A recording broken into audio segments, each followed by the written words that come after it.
Boa noite, pessoal. Bora começar Blacksad e ver qual que é desse jogo aqui com um detetive antropomórfico. Bora lá.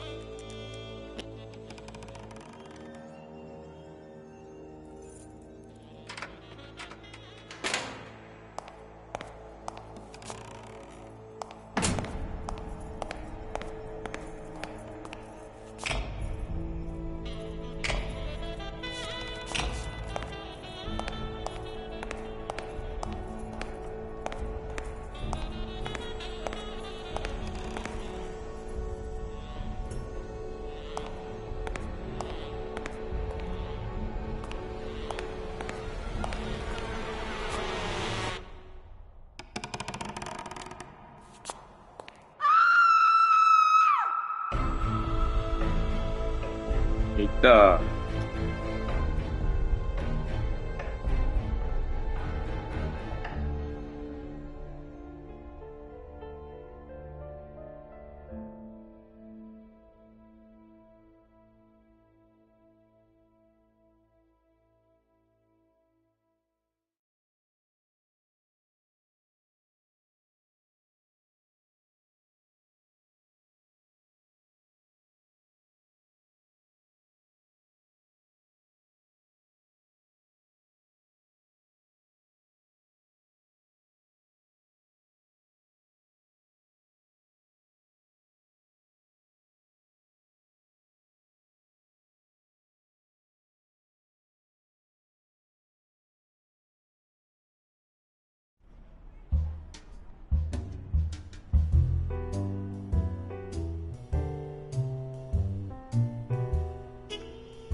Sometimes when I walk into my office, I get the feeling that I'm walking among the ruins of a lost civilization. Not because of the reigning disorder, but because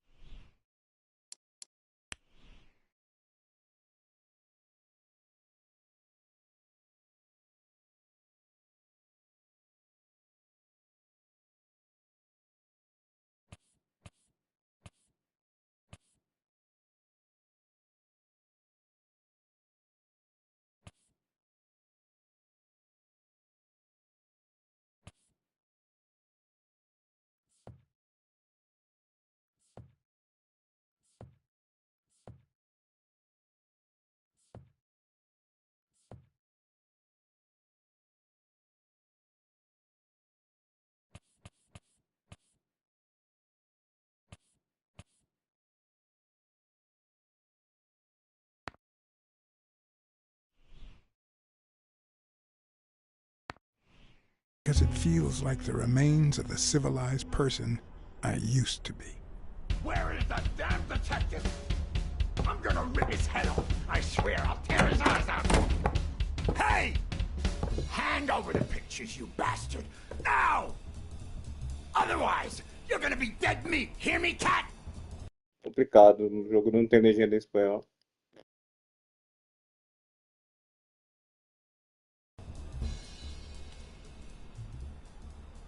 Do I know you?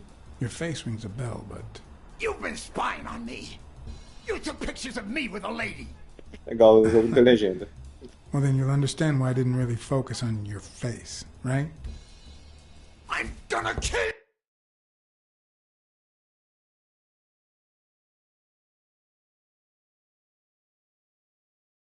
you!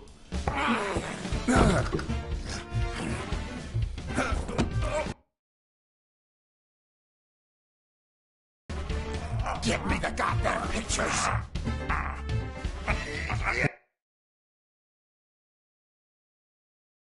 It wasn't my first time I regretted hitting a guy like him. But at least I bought enough time to aim in soft spots.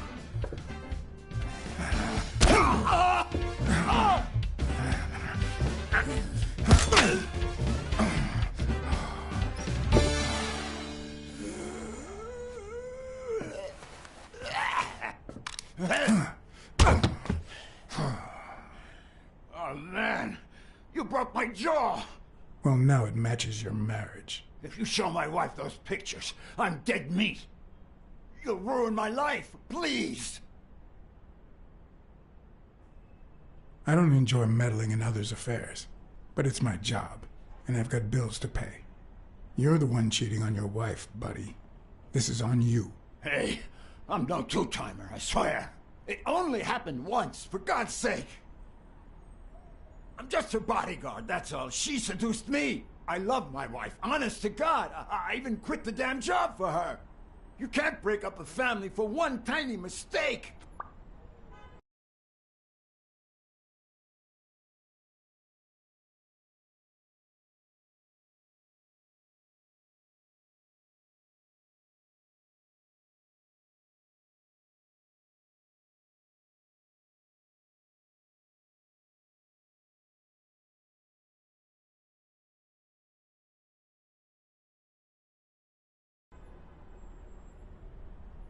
Look, you protect that girl, and I spy on people like you. We all have to be professional, no matter how sick it makes us at times. Okay, how about this? You give me those pictures, and tell her a white lie, and I pay you 10 times what she's offering. You save my family, and you make a pretty penny. What do you say? Deal? For as long as I could remember, I had collected nothing more than bad gigs, debt, and sorrow. My self-respect and bank account were racing to see who'd hit rock bottom first. While I hated his offer, it could certainly help me start anew. Run some ads in the papers, get better clients. All right. I'll tell your wife you're clean. Get the hell out of here before...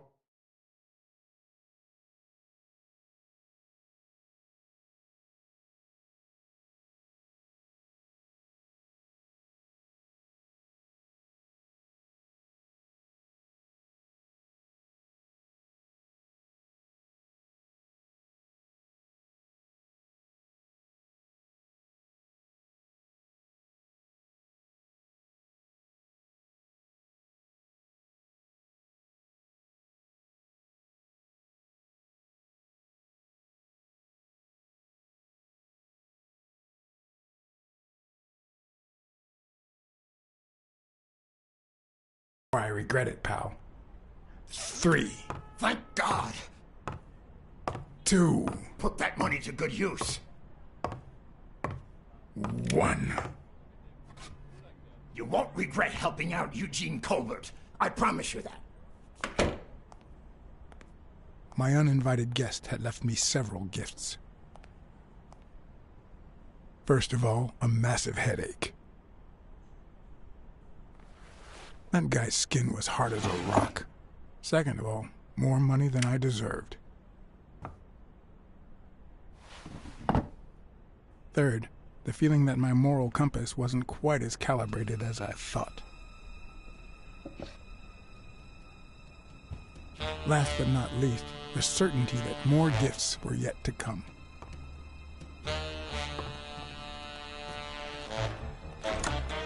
He's a nice guy. You see what I said about my pal Blacksad? Doesn't even know you, and he's already offering you a seat. Jake, how the hell am I supposed to guess it's you if you don't even knock first? Shut up and listen, buddy. All right? I brought you a client.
And That's why we need to find him soon, or we will have a very serious problem. Thanks for the information and the picture. They'll really come in handy. Let me see if I have this straight.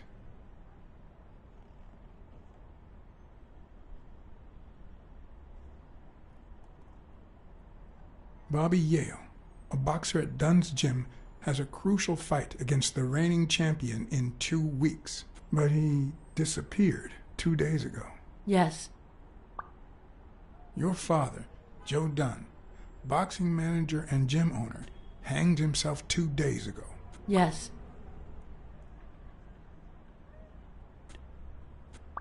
In short, if Bobby Yale is a no-show for his fight, you'll have to pay a fine. But since you don't have the cash on hand, your father's gym would have to close. Yes. So you want me to find Bobby Yale? Yes. Bom, No. pelo jeito o jogo não tem Jake legenda, wants então you to não find tô Bobby. conseguindo achar pelo menos. Então vou deixar com a tradução da cabeça mesmo. I see. Well, first of all,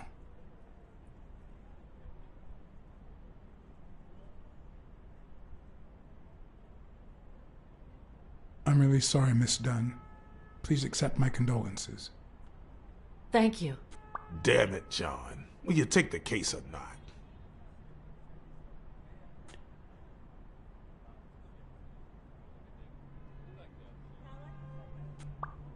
Sure. I know the money is tight, so how about this? If I solve the case, we'll see how much you can pay. I'm sure we'll find a suitable price.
I know you already went to Yale's apartment and found nothing, but I'll search it myself at some point.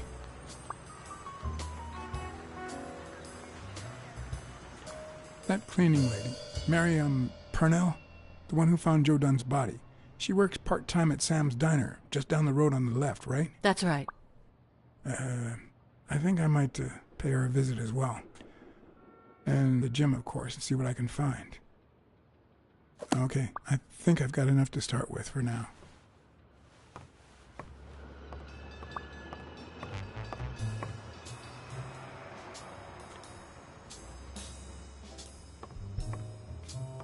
Bom, aproveitar que salvou aqui pra ver se consigo ativar a legenda de algum jeito.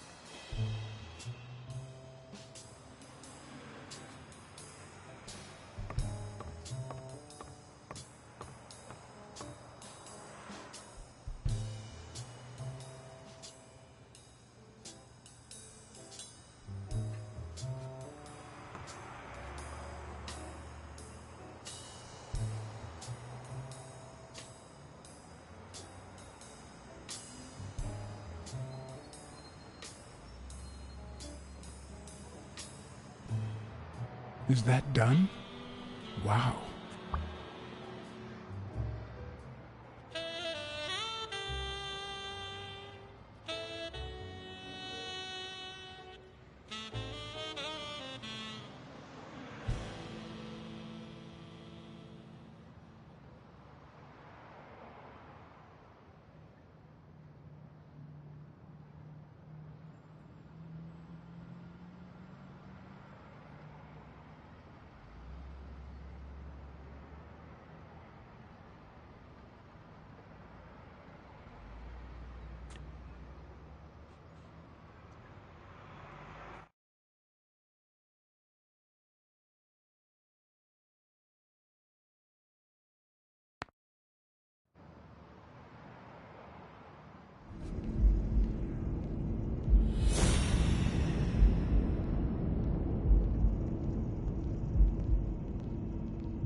Um desses jogos.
Bom, agora apareceu a opção. Milá, mistérios.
Looks like Dunn liked to measure his daughter and Bobby Yale each year.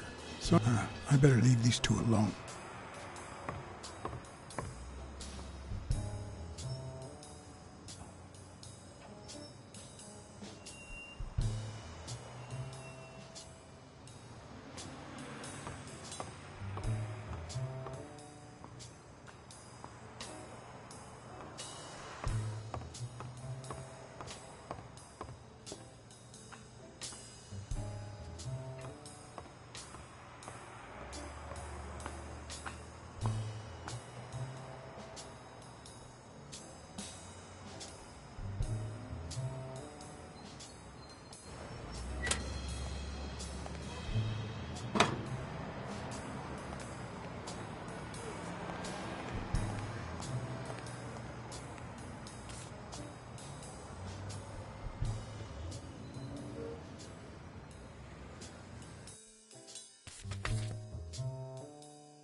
Opa, coletáveis.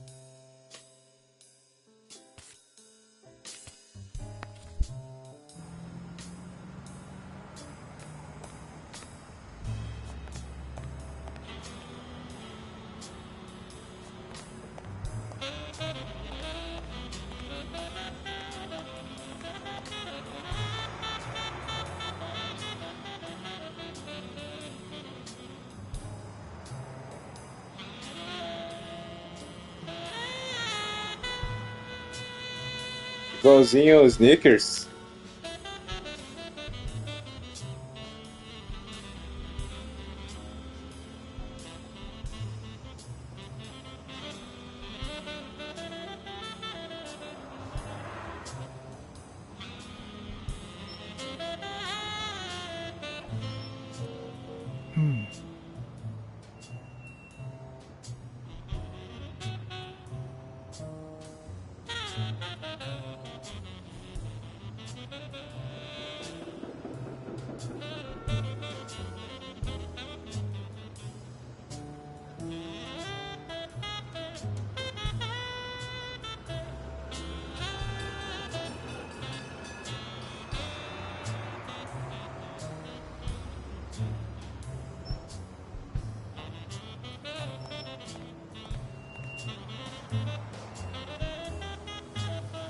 Caralho.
Someone should weld the iron bar on those panels.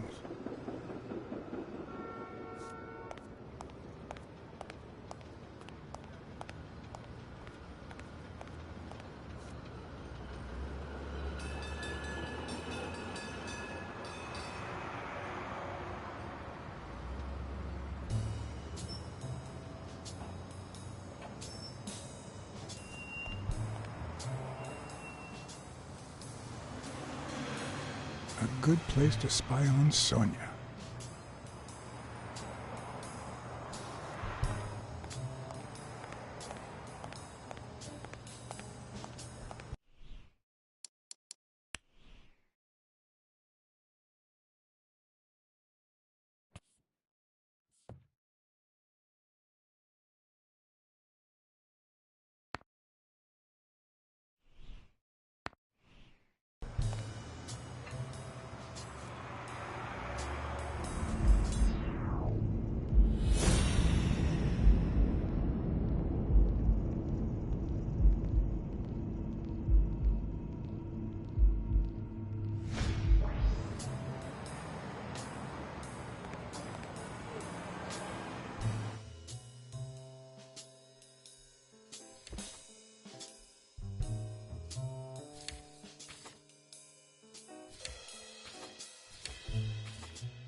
I better leave these two alone.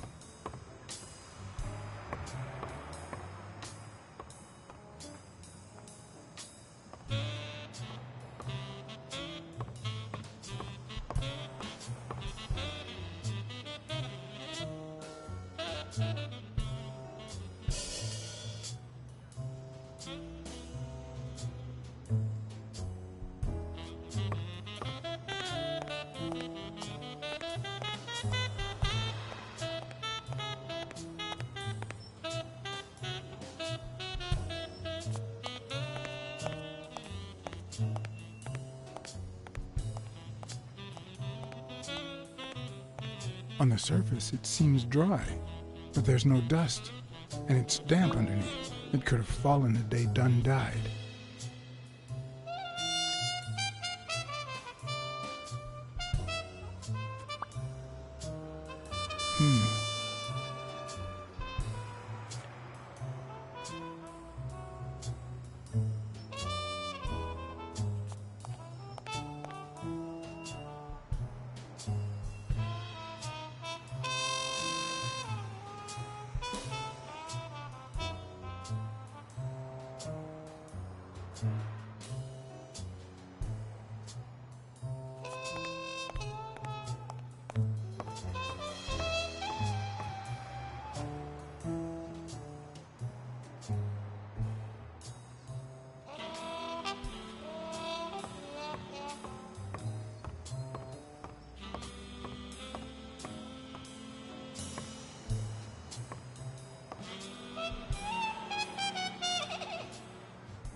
Hello?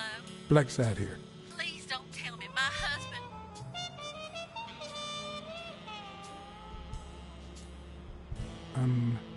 I think I need to investigate a bit more, if that's okay.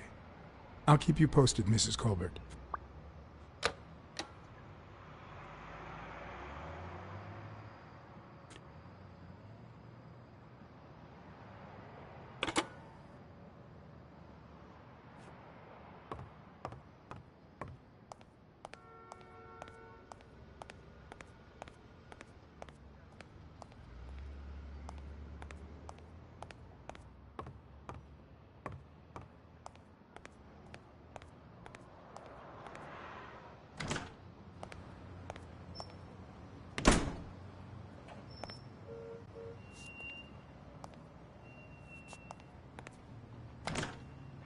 Ô caraca de jogo.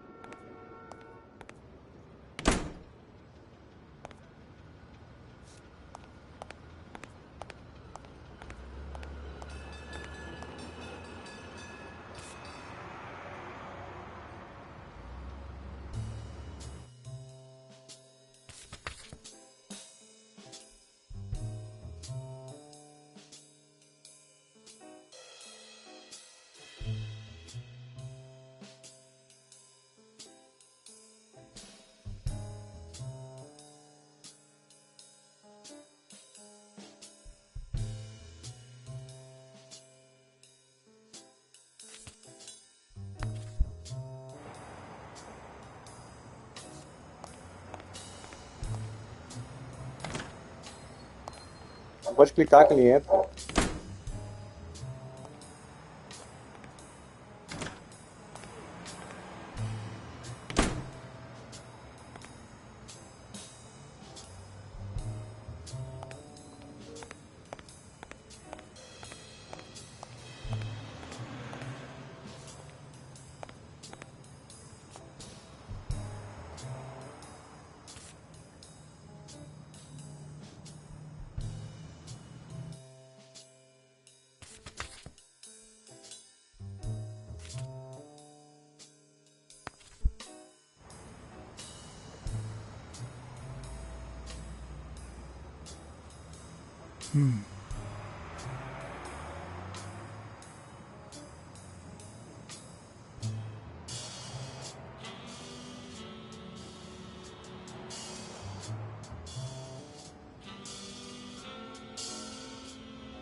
Good morning, sir.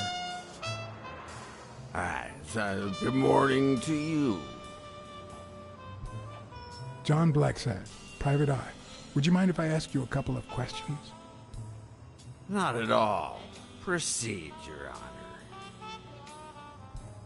Were you here on Sunday afternoon? Yes, indeed, kind prince. I came down to watch TV after having run the New York City Marathon in record time.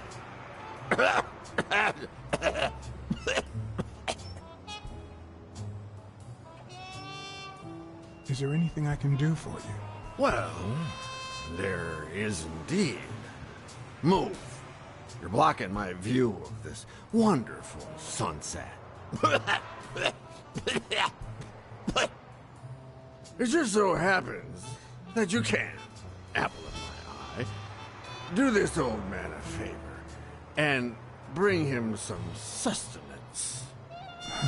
All right.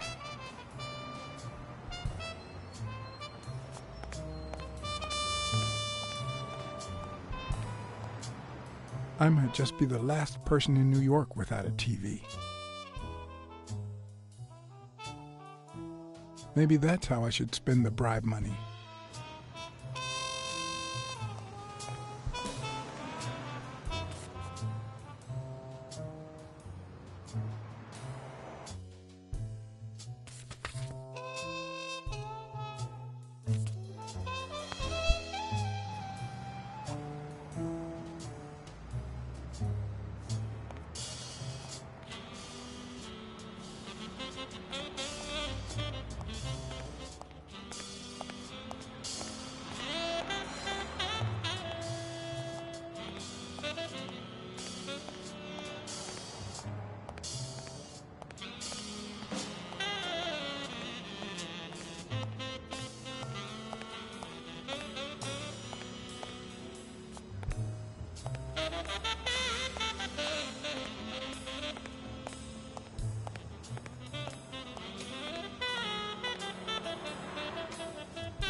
He opened it during the war?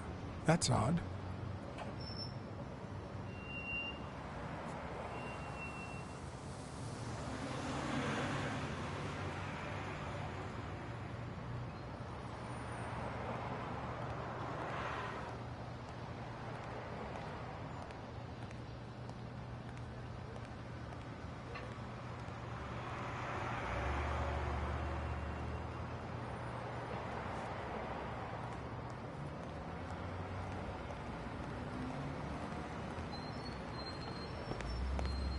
Mary Purnell, the person who found Dunn's body, works a block away from the gym. I'm certain she can give me the kind of information that I need. Hey! Watch where you're going, you jerk! You looking for trouble, moron? Sorry. Really, I'm sorry. You better be, you wuss!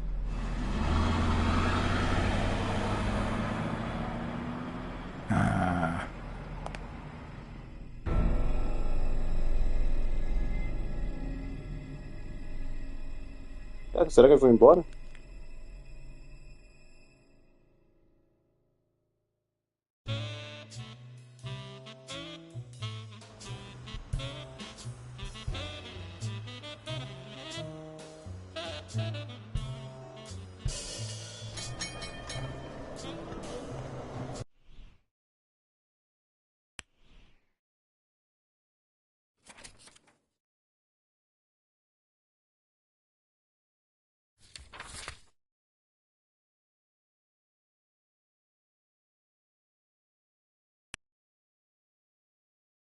Não, voltar, não era pra sair não.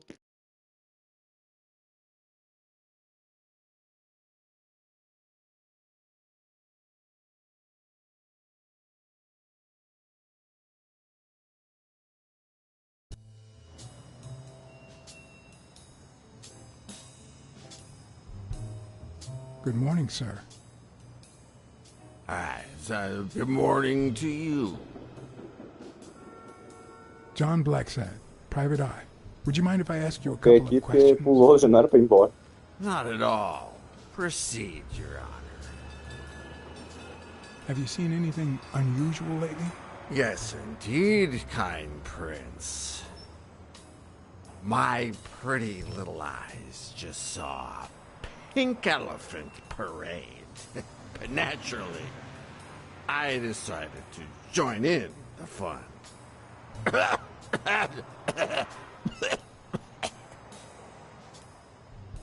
Is there anything I can do for you? Well, there is indeed. Move. You're blocking my view of this wonderful sunset. It just so happens that you can, apple of my eye, do this old man a favor and bring him some sustenance. All right.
He opened it during the war?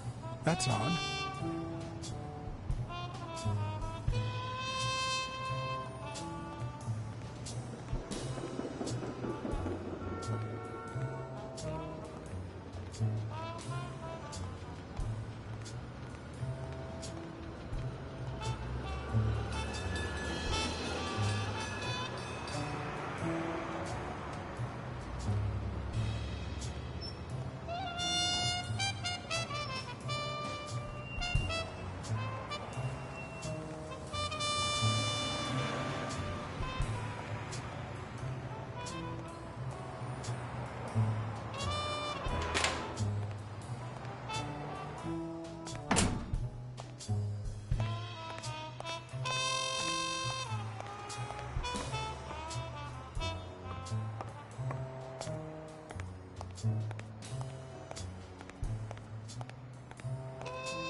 I once shredded a bag like that, just out of pure rage.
Locked. But a true detective never leaves home without his... Huh? Sometimes even the most experienced detective has to go home to get his lockpicks.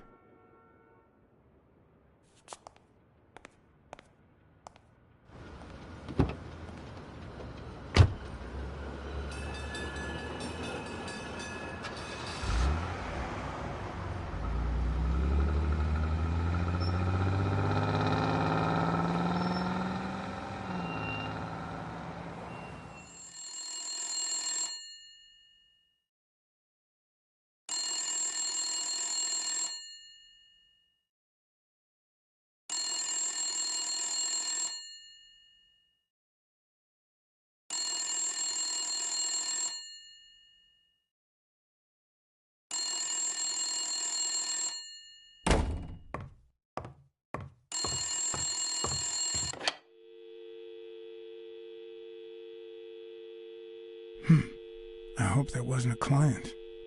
Although probability would suggest a cold call. Or, even worse, the War Veterans Therapy Group. I was pretty sure I left the lockpicks on the table.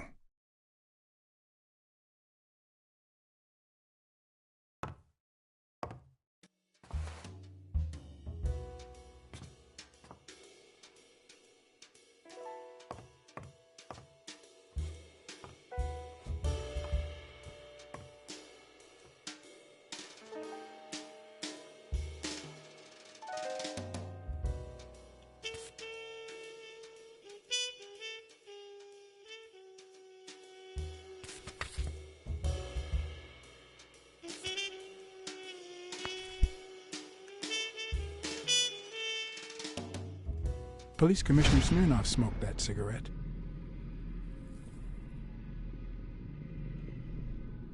Judging by the way he put it out, he was pretty nervous.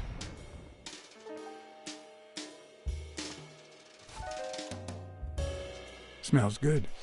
Tasted even better the day Smirnoff brought it, in exchange for a favor. A favor no cop should ever be paid for.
A visiting friend once told me that New York City smells like a giant bonfire.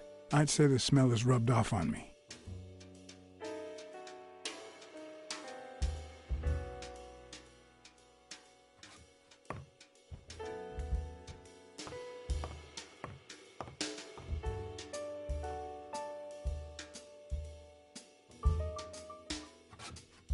What if the only thing that keeps you going is the very thing that won't let you move on? It's too soon to say goodbye. She wouldn't hear me anyway.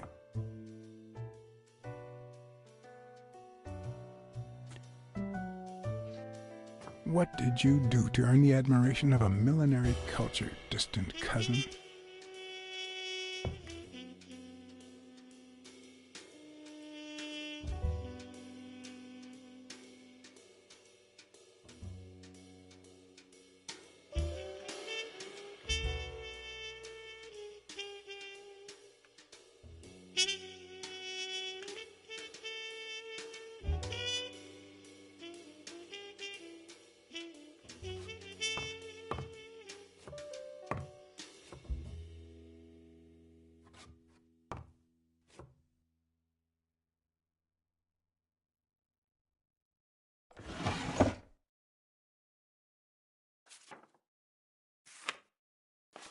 Good old Weekly did a fine job with these pictures. Maybe I should give him a call. He'll be thrilled to know just how much this guy's gonna pay us to keep quiet. I wonder if that rhino would ever have the nerve to use it.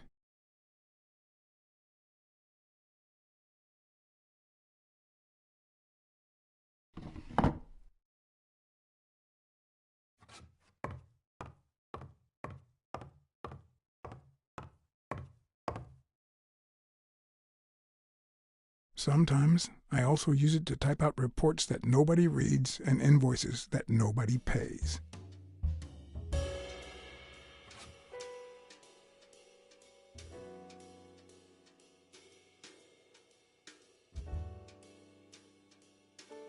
Here's a tip for aspiring detectives. Pretend that booze is an issue. Clients love stereotypes. The truth? I use tequila to clean my lockpicks. In fact, I just finished cleaning them when that rhino walked in. Maybe we knocked them down during the fight.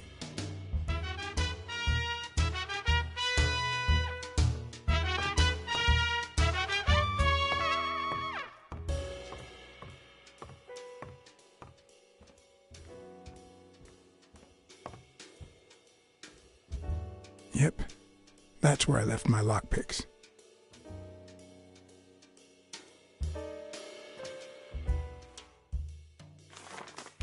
It's too soon to say goodbye.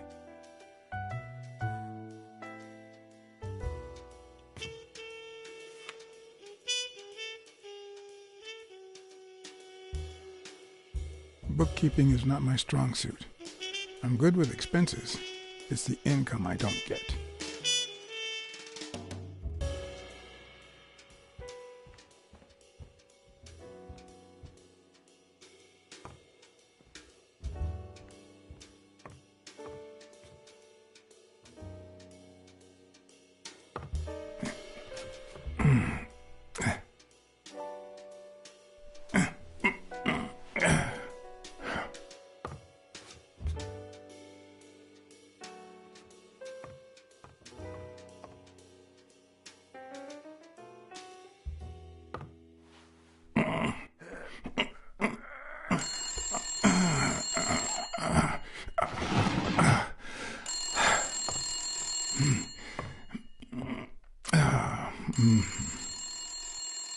Most detectives feel safe with a gun in their pocket. Me, I prefer lockpicks. At least I know these little fellows won't backfire.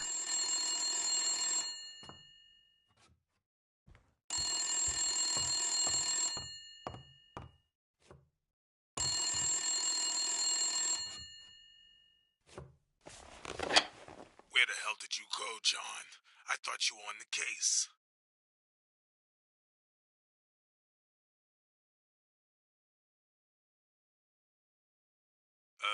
Don't ignore me, John. I got you this gig. Caraca, o comando não You made a respondeu. crappy impression. And now Sonia has second thoughts about you. You want to keep this job? Then behave for Christ's sake.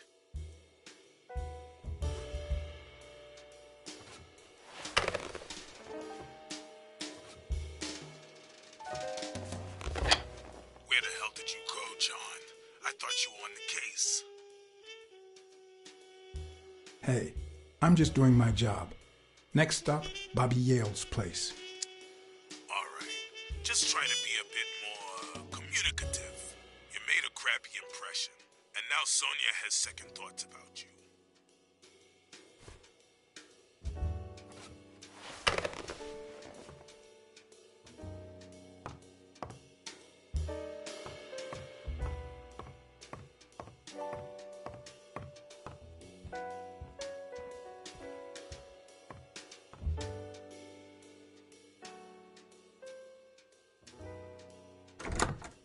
Looking back, I wish I'd never found my lockpicks.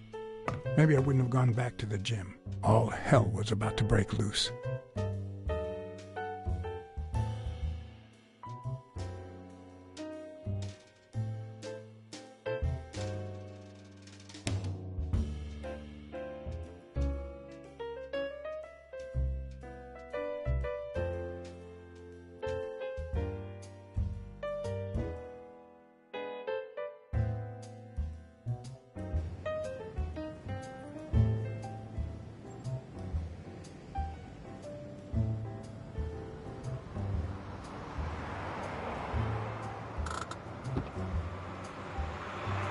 Bobby Yale's place was on the way, so I decided to drop by, lockpicks in hand. The gym could wait.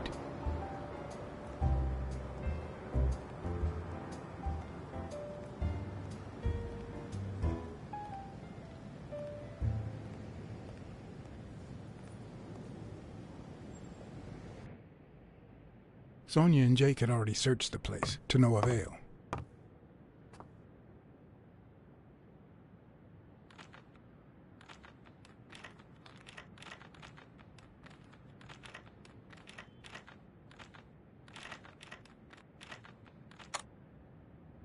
But a good detective would have better luck. I know it might not seem like it, but...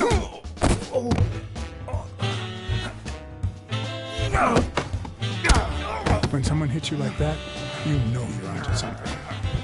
It's only fair to show some gratitude. Well, well, well. Long time no see.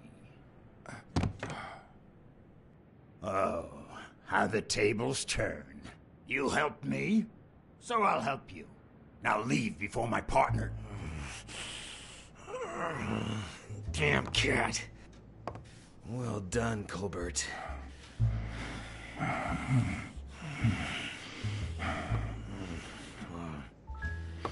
Now.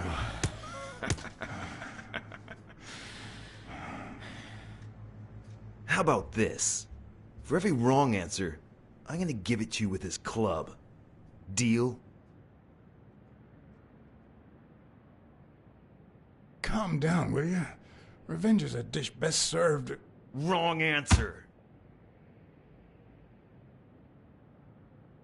First, well, second question. What the hell are you doing here?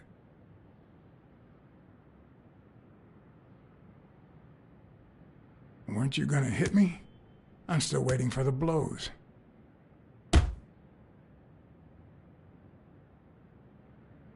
Happy? Alrighty. Let's try again. What the hell are you doing here?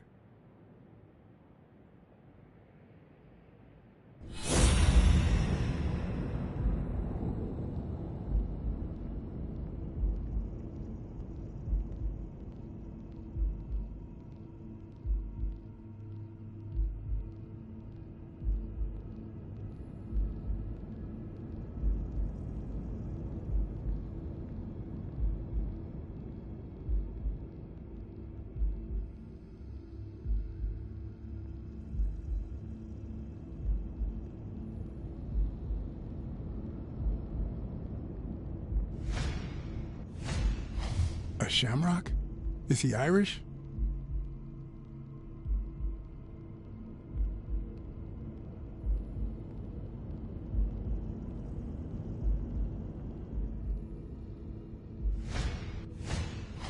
It should start to swell any moment now.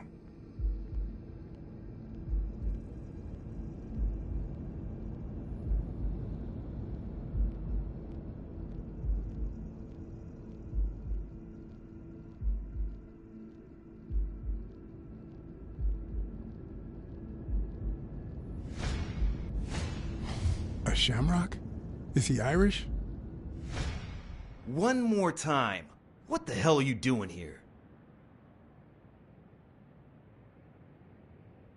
Are you of Irish descent? I've got an Irish boss, just like my friend Colbert here. I'm sure the name O'Leary rings a bell, right? Desmond O'Leary. If you live in New York City, you've certainly heard of the richest bookie in town. After everything that's happened, I was beginning to feel like this case was finally moving forward. Wrong answer! But I was wrong. Alrighty. Let's try again. What the hell are you doing here? I know your friend Colbert, and his wife. Now he wants to insult you. Alright then. He's all yours. Alright. Now it's your turn. I'll call the boss.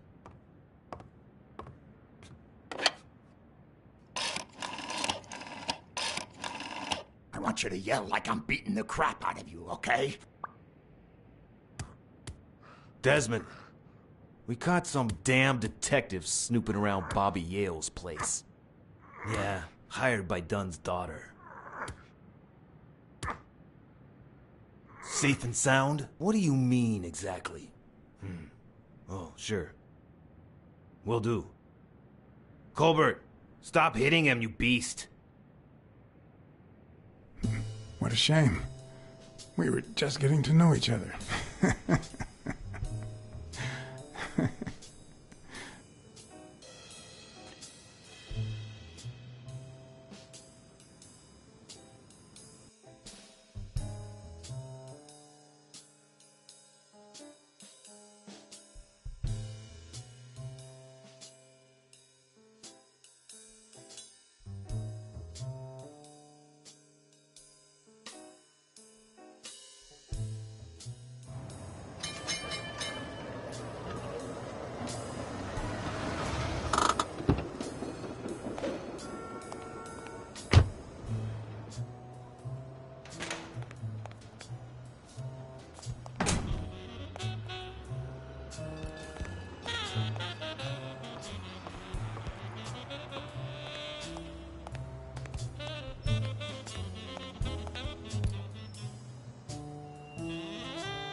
Thanks, pal. So, what else can you tell me about Dunn's death? Well, not much. My memory's not what it used to be. You'd better ask the cleaning lady. She found the body. It should be her shift down at Sam's Diner. The place is close by. Take the main door and follow the street. Pedaço de Just mulher, wait till you see her. You're in for a treat, my friend. What was Joe Dunn like? He was a decent man. Have you seen all those slogans on the wall? Those motivational phrases? Joe really believed in them. All of them.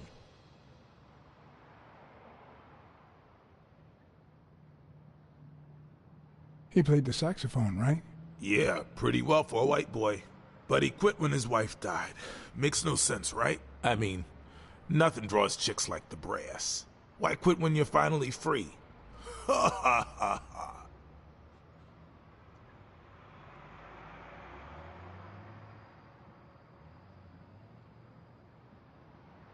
I found an empty wine bottle on the rooftop. Did Joe Dunn drink? Only for a while, back when his wife died. But eventually he quit. After that, he'd only drink on special occasions.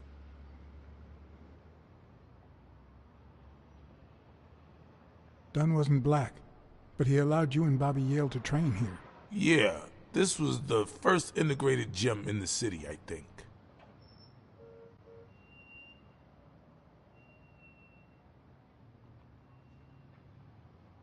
Do you have any idea where Bobby Yale could be? Not a clue. I dropped by Bobby Yale's apartment. I think he might be involved with O'Leary, the bookmaker. You sure? Yale had some dark years, no doubt, but Dunn turned him into a decent guy. I'm no detective, but I wouldn't follow that lead. You said Yale joined a gang back in the day? Know which one?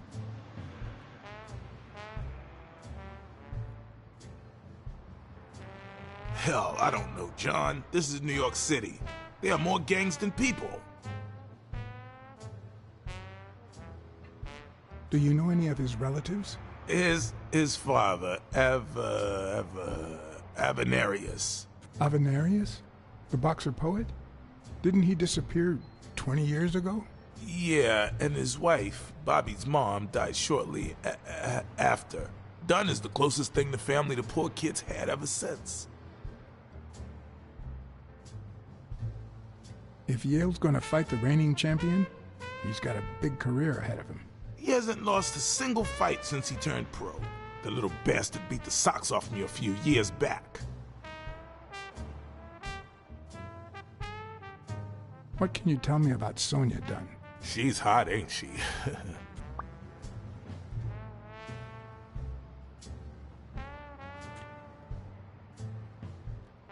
You two seem to get along nicely.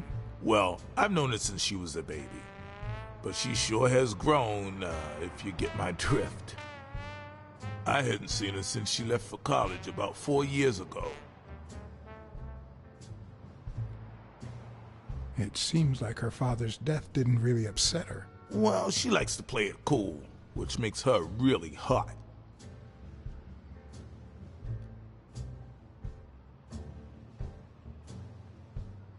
I better let you get back to your drills. All right.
The racist brain is so full of hatred that there's no space for trifles such as common sense or, say, spelling. But this most cultured writer spotted the error and attempted to correct it. Not sure what to make of the outcome.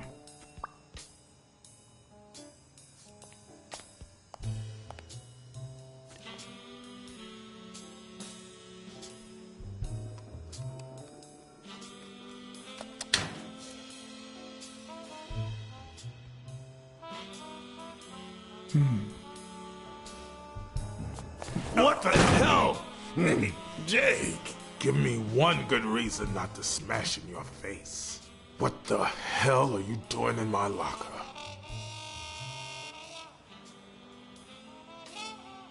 I'm a detective. That's what I do. Yeah, and my friend too. But that's what I thought. Get off me. Sometimes, John, I can just punch you.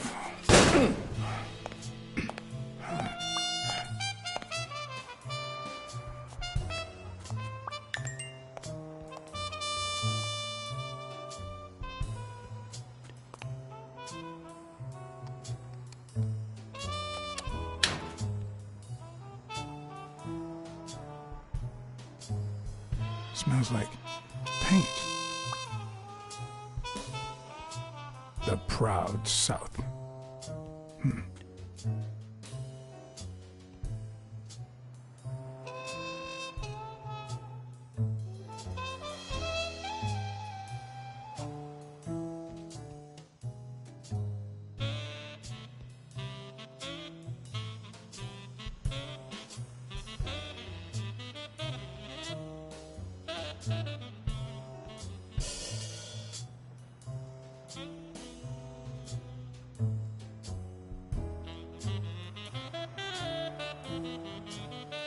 Bastards.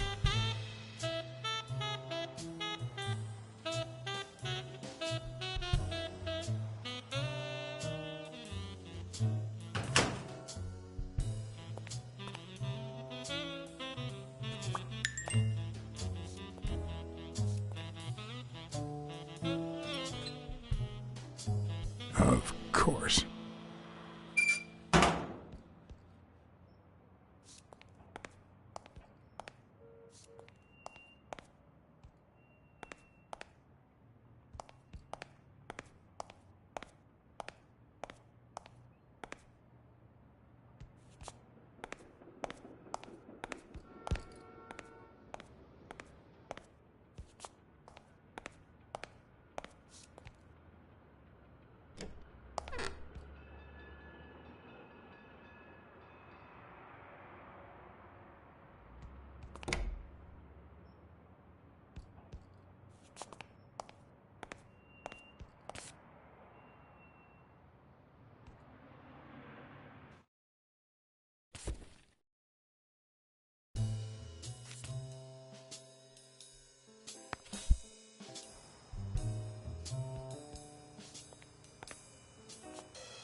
Hey, Weekly, this is... John, did you get my pictures?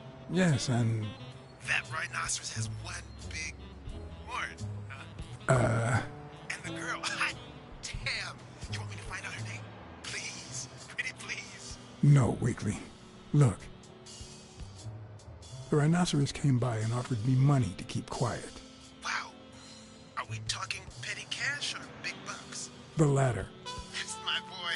Good job, Blacksad. Half the money is yours. Yeehaw! Okay, let's just change the subject. Hey, I heard something weird's going on at this gym. What was the name? Dunn's Gym. Didn't you have a pal down there? Can I talk to him? I heard a woman's running it now. A boxing gym. Now, that's what I call news.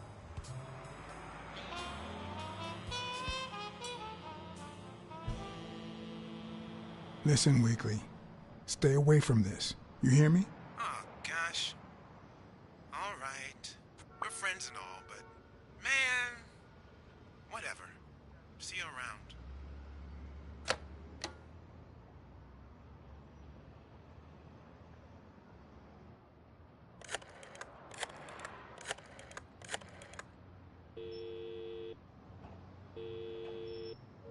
Smirnoff. Joe Dunn, the boxing coach. You hear anything about his death? Blacksad. Is that you? You got me. How's everything, Chief? Oh, I'm fine, thanks for asking. Too much work as usual. As for Joe Dunn, he hanged himself. End of story. I'm too busy, John. I can't afford to put a single man on the case. Why are you asking?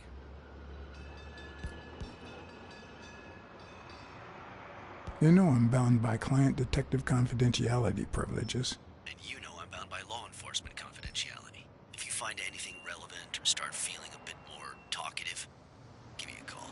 Always a pleasure, John.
What leads a man to do something like this? Life's already dealt me a fair share of blows, but...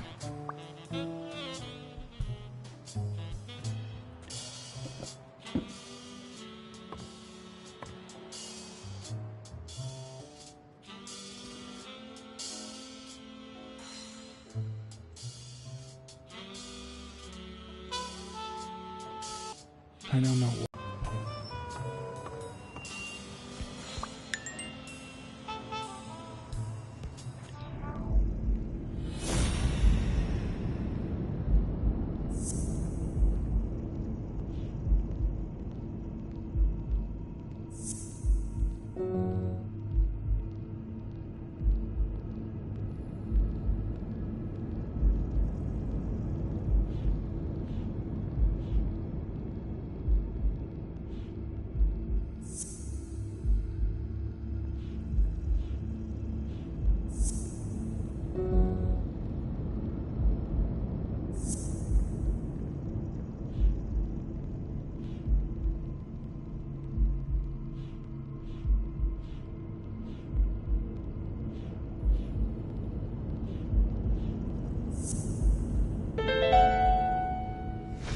Arthur Tucker painted the racial slur on Yale's locker.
Why do you have that pen, Jake? What mess are you in?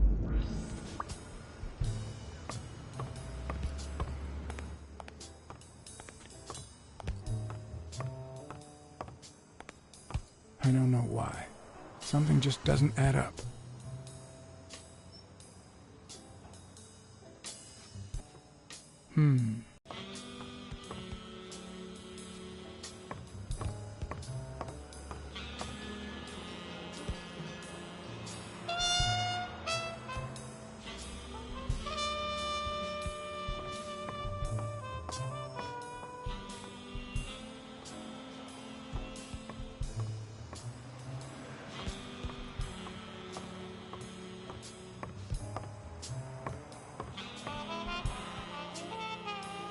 I remember that fight, back when Jake was coming up the ranks.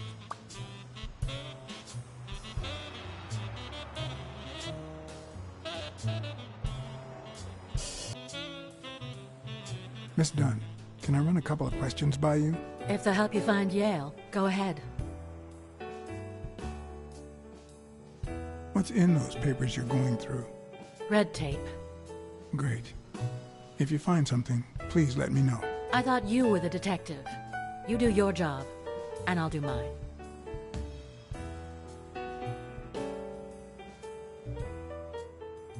Did you get along with Bobby Yale?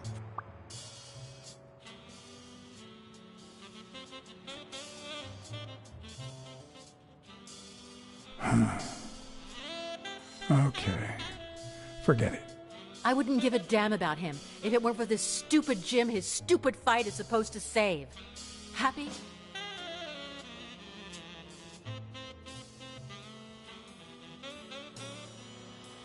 Did you and your father get along?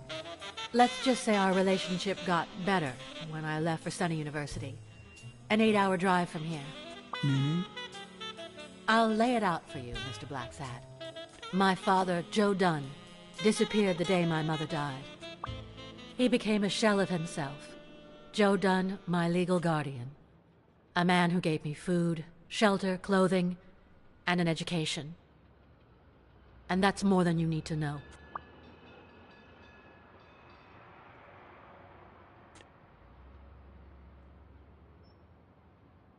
What can you tell me about Jake? I thought you were friends. Guess I was wrong. He and my father were friends, so don't go down that road. What do you think about Mary, the cleaning lady? Can't say. I barely know her. And I'm not one who's quick to judge other people. Thanks. That's it for now. I get it. You don't like me. But there's something you need to know. I'm all ears.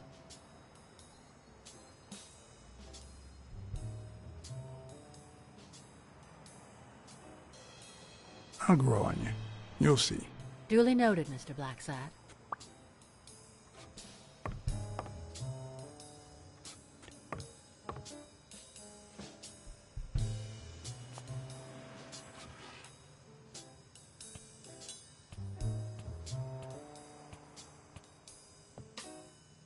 Dunn kept files on the gym's staff and clients. Name, address, and date of birth.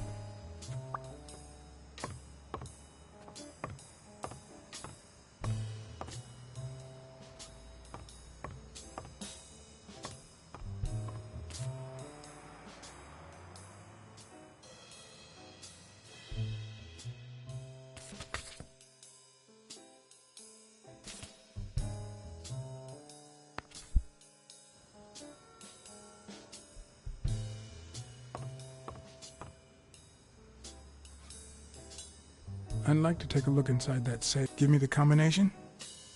I'd love to help you, but my mother's birthday used to be the combination.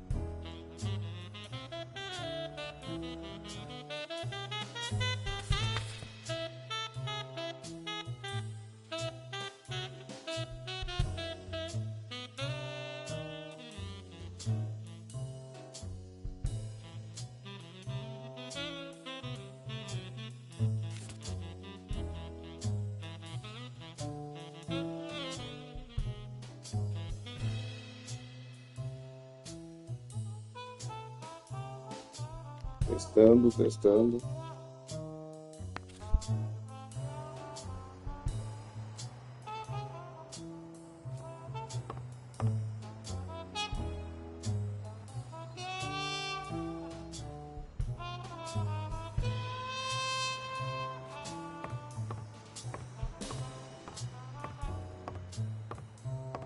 Bom, vou parar um pouco aqui, pessoal, que a internet está meio lenta aqui. Vou dar uma reiniciada e depois eu volto.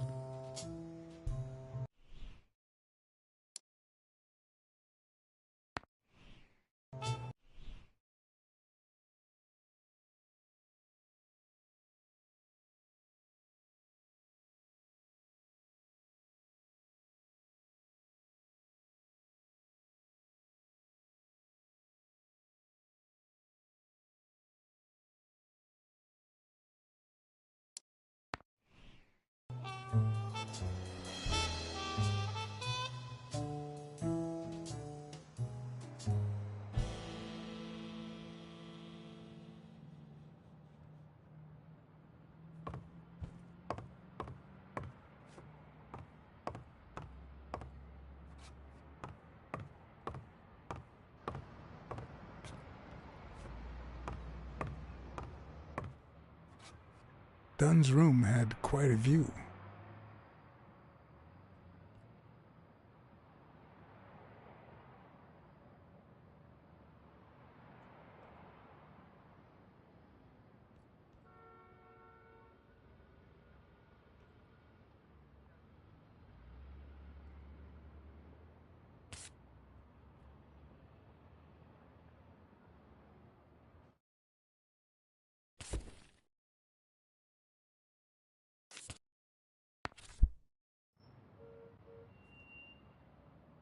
Ah, a gente voltou, então tamo aí.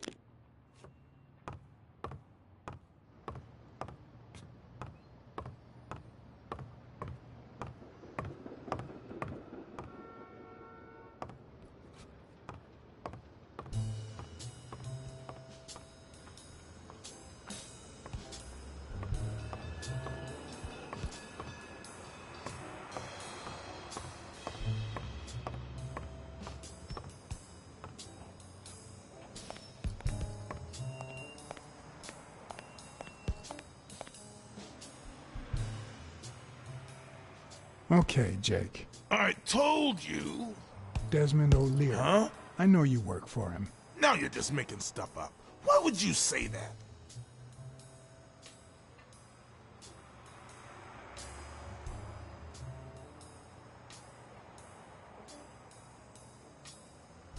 I saw the shamrock in your locker. I know what it means. Okay, let's say you're right.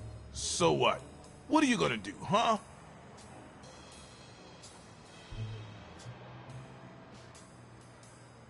We're pals. I won't do a thing.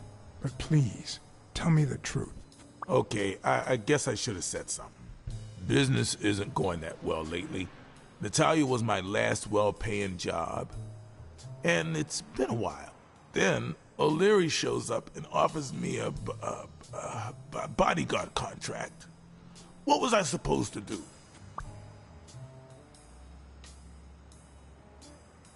You could have said no. Yeah, like you never take, shady business.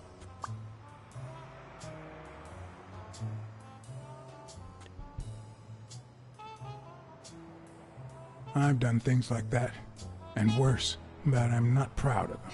I've also said no more than once. Hey, O'Leary might run an illegal gambling operation, but it's not like he's killing people or conning widows. And I'm just a bodyguard. I make sure no one gets hurt.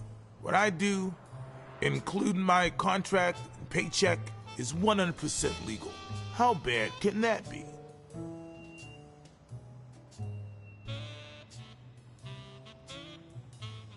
O'Leary pays you with dirty money, and you're part of a criminal organization. There's no two ways about it, but that's not what bothers me.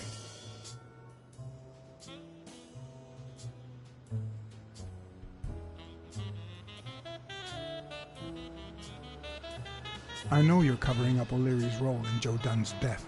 Huh? O'Leary? No way. I mean, I don't think so. Jake, please. Well, I guess there's no point in hiding it now. I was here the day Dunn died. Go on. I had to take care of some business for O'Leary. He makes me wear the shamrock when I work for him. As you know, I left the damn thing in my locker. So, I decided to come in the back door. Joe had mentioned he'd been painting that afternoon, but I forgot.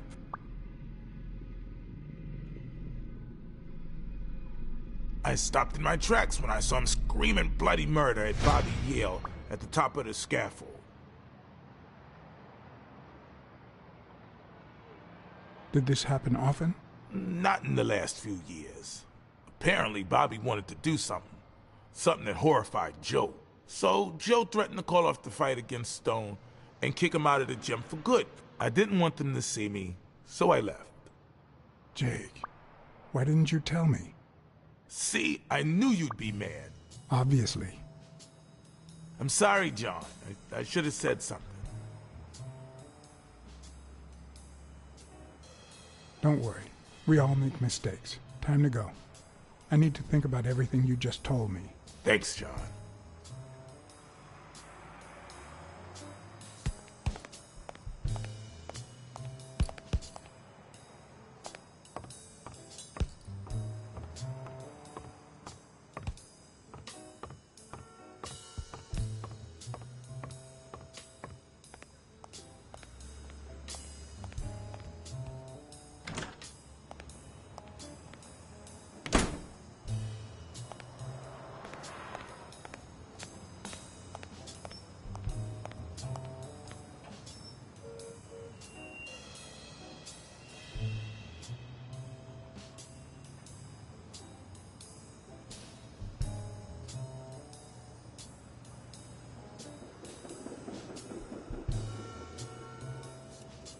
Hi, Who are you? Oh, yeah. You bring my lunch? You hound... I mean, cat. Do you want anything in particular? Not in particular. Just something that fits in my mouth. Anything with cheese. Yeah, cheese. Lots of cheese.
Hey, it's me again. Thing is, Joe Dunn's daughter hired me. Alright, thanks, John. But I still don't get it. Any signs of foul play?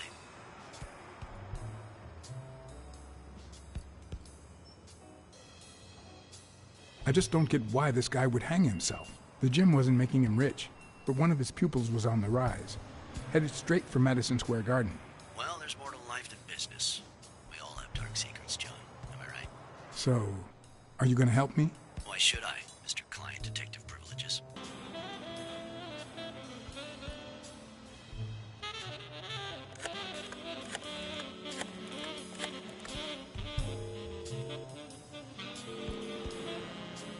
Smirnoff. You're gonna like what I have to tell you about the Dunn case.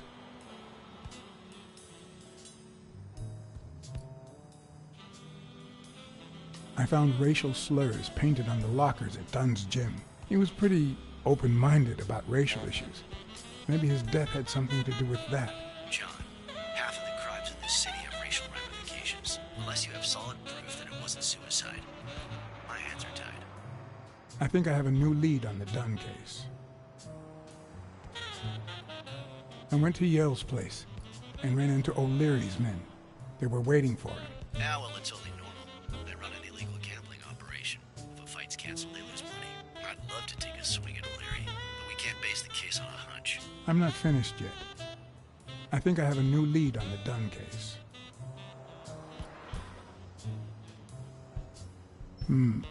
I think that's it.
I'd prefer a yellow Cadillac, but I can't complain.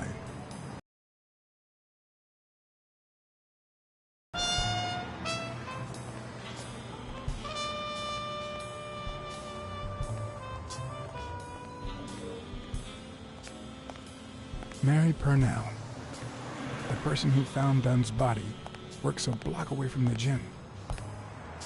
I'm certain she can give me the kind of information that Hey! Watch where you're going, you jerk! You looking for trouble, moron? Sorry. Really, I'm sorry. You better be, you wuss!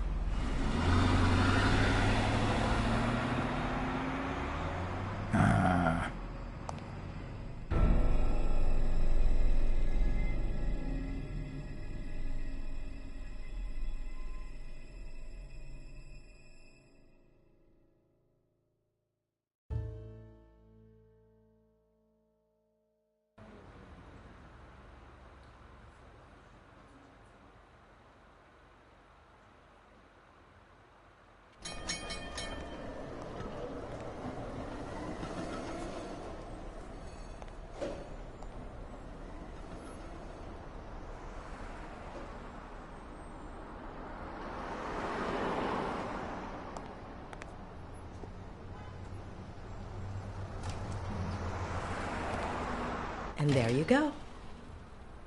We'll miss you at Sam's Diner. Come back soon.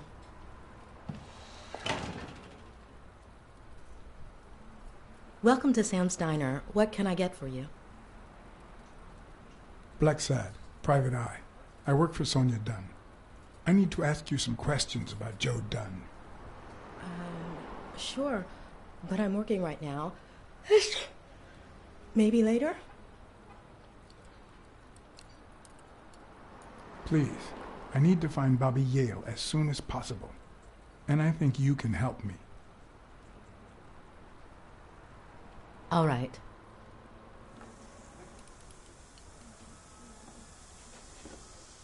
Can I have a hamburger, please? Oh, sure. Regular or cheese? I think I'll get the cheeseburger. Mm-hmm. You want fries? A drink? No, that's it. Okay. Is that for here or to go, then? To go, please. One cheeseburger to go, Sam. Okay.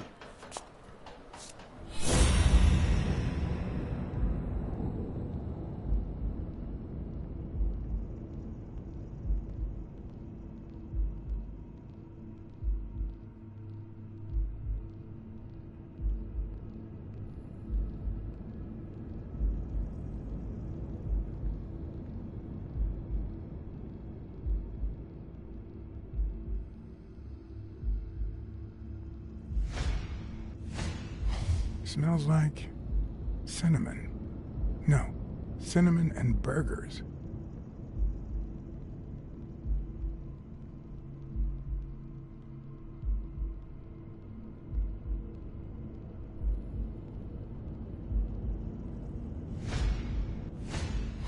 They look puffy and tired. Sleepless nights? Hectic days?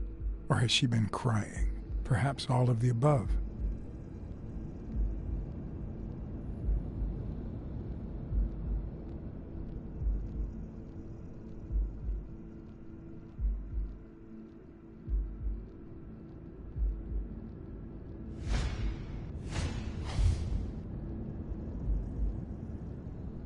Her handwriting is nice and neat.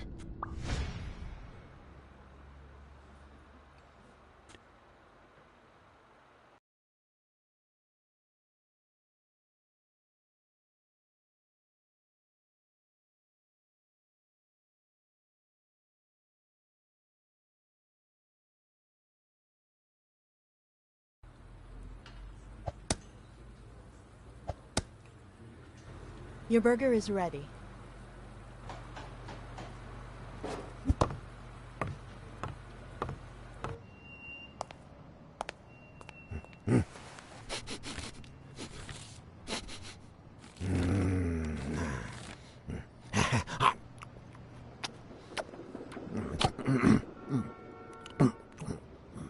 All right, I'll let you enjoy your meal. 4 people used the back door that very same night. What? Well, I might be blind as a bat, but as you can certainly see, I have 2 wonderfully functional ears.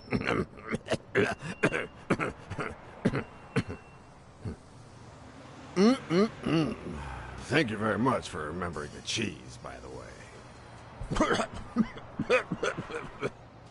4 people used the back door 2 days ago?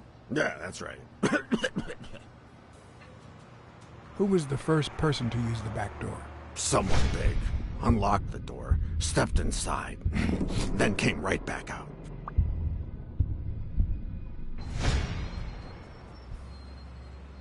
Who was the second person to use the back door? A man, just a few minutes after the first person. He came back out muttering, "Ungrateful bastard." Then he threw something in the trash and walked back in. Oh, no, wait. Before that, he gave me a coin. A coin? I mean, do I look like I need spare change, huh? I mean, I'm staying at the Million-Star Hotel, for God's sake.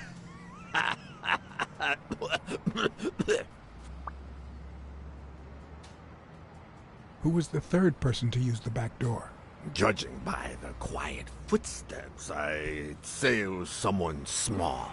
I'd say it was about 30 minutes after the second person came out. Whoever it was threw something in the trash and stood in front of me for a moment. Then I heard a click. And finally, I heard trailing laughter in that direction. Who was the fourth person to use the back door? Someone big. I recall heavy breathing. The person left in a hurry, running in that direction.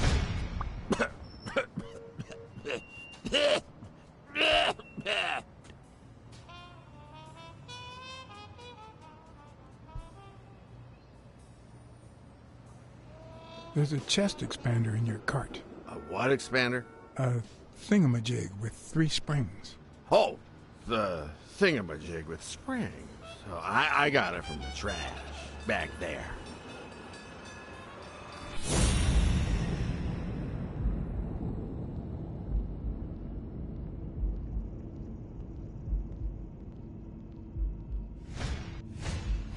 Could he have been a train conductor?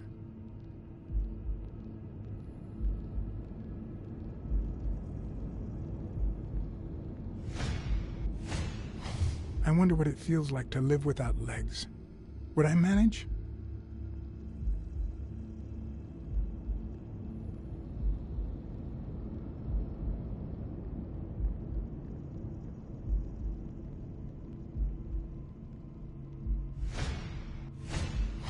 Looks like someone used it as a punching ball.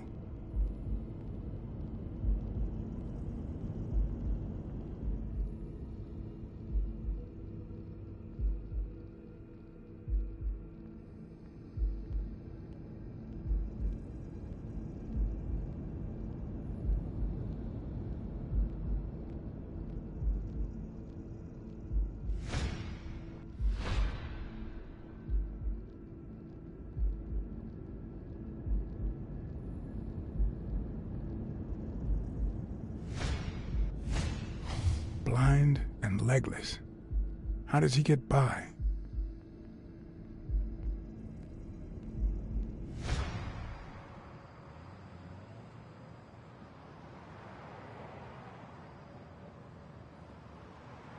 Where did you get that paint can? In the trash can in the back. A paint can and a thingamajig with springs.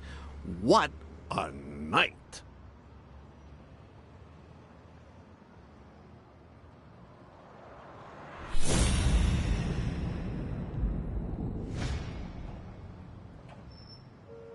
You were acting a bit strange before, but now you seem fine. Why is that? Hey, you got great vision, sense of smell, and hearing. Why is that? Well, I'm a cat. Well, I'm a goat. That's all for now. Thanks.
Let's talk a bit more about Joe Dunn. Can you tell me how you found Dunn's body? Well, I thought I was alone. I clean early in the morning before Mr. Dunn comes in. Oh, so you have keys to the gym. Yes, of course. There was paint on the floor, so I thought it'd be a busy morning. And then I saw him, hanging there, like a baby mobile over a crib. Then I think I panicked. When I calmed down, I called the police and waited outside. Sorry, that's all I can say. Don't worry. But if you remember anything else, let me know. What kind of boss was Joe Dunn? A good one. Always paid on time, never raised his voice. If I asked for the day off, he even cleaned the gym. How was Joe Dunn outside the gym? I wouldn't know. I only saw him at the gym or right there. That was his spot. I think everyone liked him. Thanks, but I still don't get why he'd commit suicide.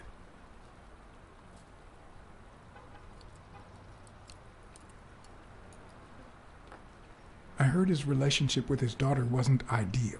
Oh, really? Poor man. I don't have kids, but that has to be really hard. Maybe he simply had money issues. Yeah, I don't know. Could be. The gym didn't really get that dirty lately. His wife died years ago. Maybe he never got over it. Yeah, I don't know. Or maybe he did. That was a long time ago.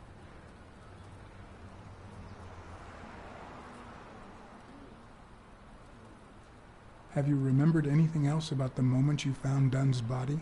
I'm afraid not. It's too painful. I know. But we need to find Bobby Yale. Anything, any minor detail, could really make a difference. I'll try.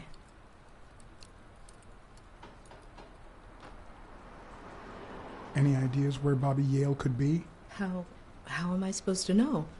He's rarely there when I clean the gym. Bobby seems like a nice kid, but I barely know him.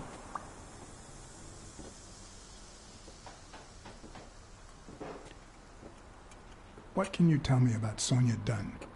I barely know her, but she looks like a smart girl, poor thing.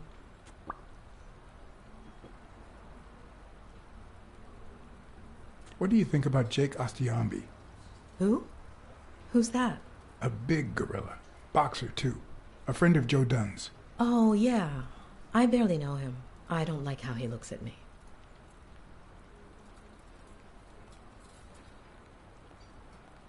Can I ask you about your job? Which one?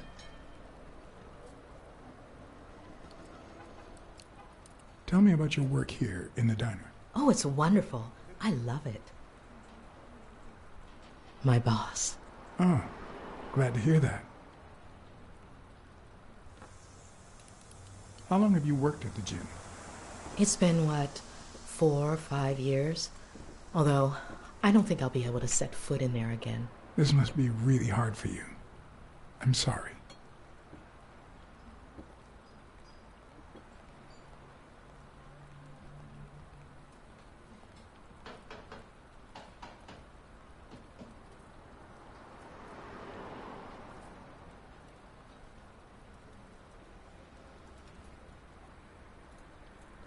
Other than the diner and the gym, you don't work anywhere else, right?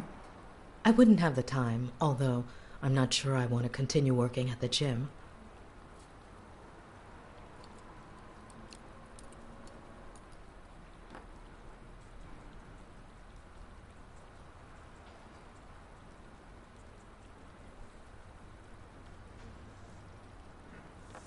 It might be best to stay away from the gym, at least for a while, for your own well-being. In due time, things might change. Joey used to say the same thing. Maybe. I don't know. Thanks. Have you remembered anything else about the moment you found Dunn's body? I really can't remember anything. I'm sorry.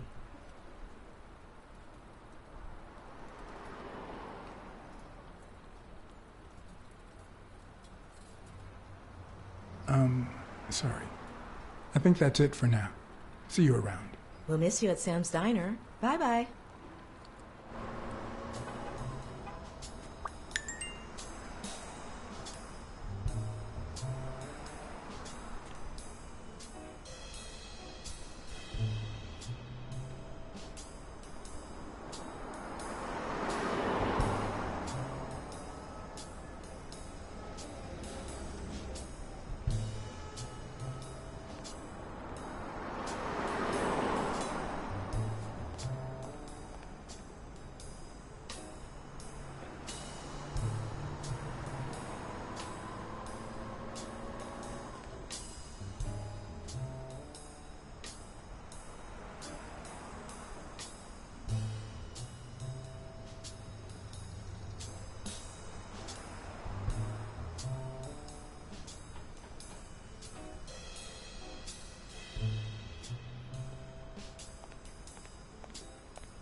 Do you remember anything else about the day you found the thingamajig with the springs and the paint can? Yeah, no. Wait, yeah. Well, no, now that I think of it, no. Hey, pal, how about thanking a good-looking goat with a cigarette?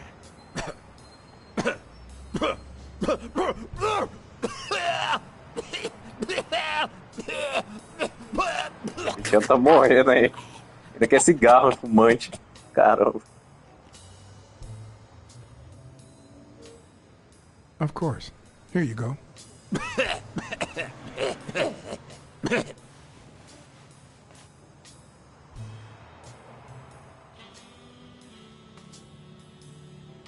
Yeah, you think you're not responsible for my pathetic state? Think you're not to blame? It's the government that shipped me off to war. They shipped me off too. Oh, right. So then you know what it's like to kill too. Well, then another sad hobo shouldn't be a problem for you, Professor. Yeah, I killed people. And yet, you don't want to help me die. Wait, but that's not what I wanted to say. Oh, well, you know we goats tend to jump from one thing to another. The government paid for everything. Army fatigues, rations, weapons, lodging at hookers, drugs. Do you know where that money comes from? Taxes! Your taxes, my dear friend. You helped them cut my legs. They declare war every chance they get, so that the weapon industry that finances their campaigns gets richer and richer and richer. And that's how we finance their wars. So the slightest connection with corruption turns us into accomplices. Unless one manages to keep at arm's length. That is what I did, my loyal disciple, at the Million-Star Hotel. So, do like your master, the great... Hey, what's your name? You never told me...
Thank you, Mr. Blacksad.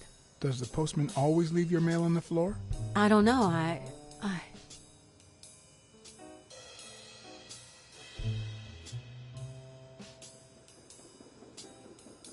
What's wrong? It's my mother's wedding ring.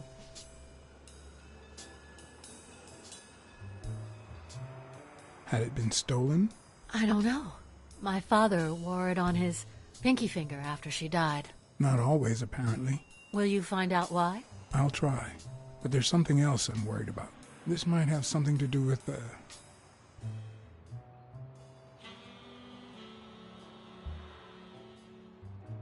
your father's death and Bobby Yale's disappearance. Oh, Oh my, yes. It could be.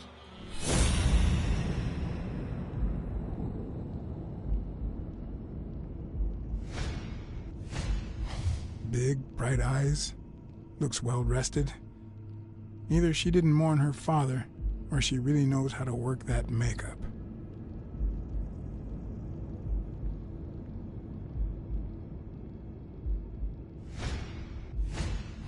Nice and steady heartbeat.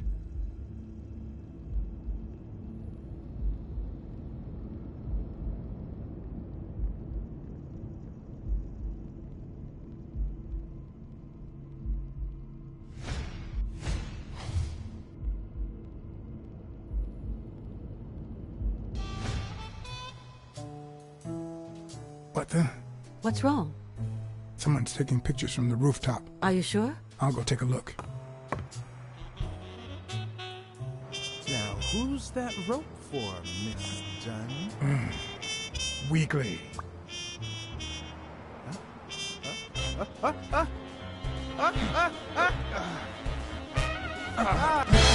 the hell are you doing here?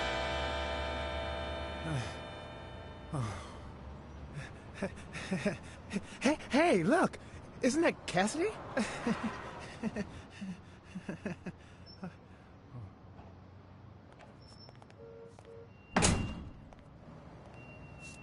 Don't change the subject, you sad little... Why don't we settle this over ice cream, huh, John? Just like in the good old days. How did you get up here? I don't want anyone to see you.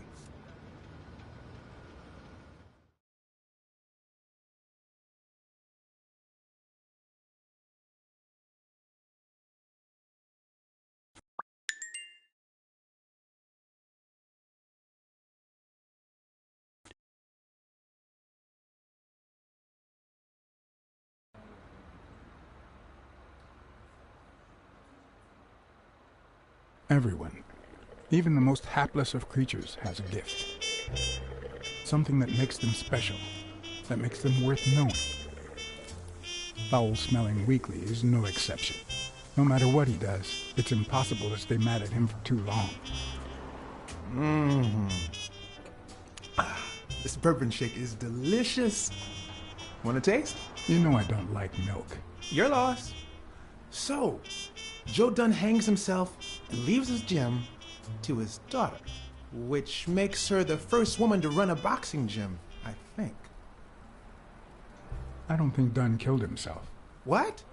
Do you have a suspect? Any leads? No, it's just a hunch. Although... I haven't identified the murderer just yet.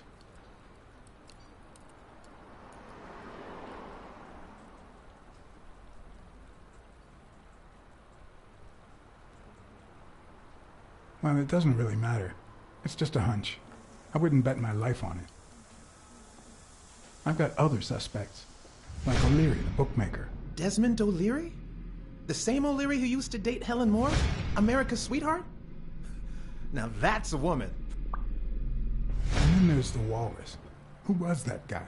Come on. You've never heard of Frank Cassidy? The president of the Boxing Managers Association? Who's also Stone's agent, Bobby Yale's rival. Hey, he might have a motive, right? He might know something about Dunn's death, right? I decided to ask Weekly to investigate Cassidy. My reasons?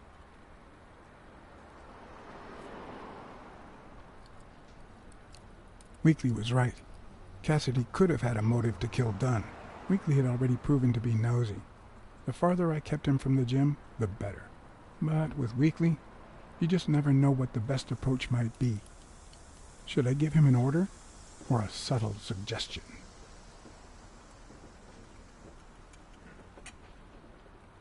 Yeah, you might be right about Cassidy. But, it won't be easy to make him talk. He seems like a pretty tough cookie. Only a thorough and efficient detective could pull it off. But the problem is, I already got enough on my plate.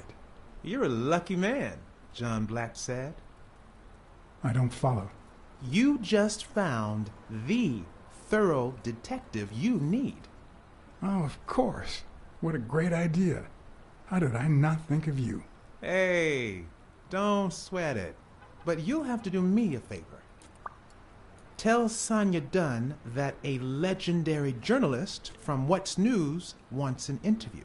Weekly, please. Well, if not, bye-bye, Cassidy.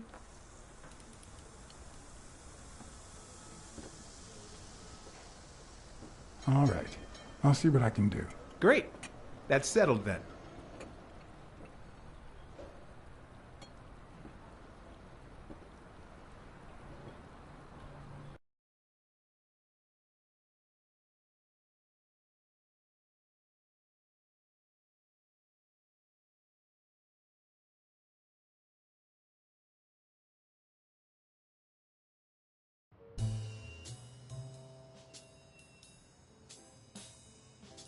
So, was there really someone on the roof?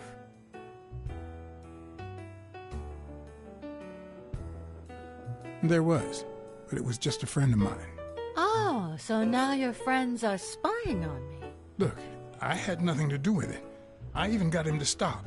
Sure you did.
Were Mary Purnell and Joe Dunn an item?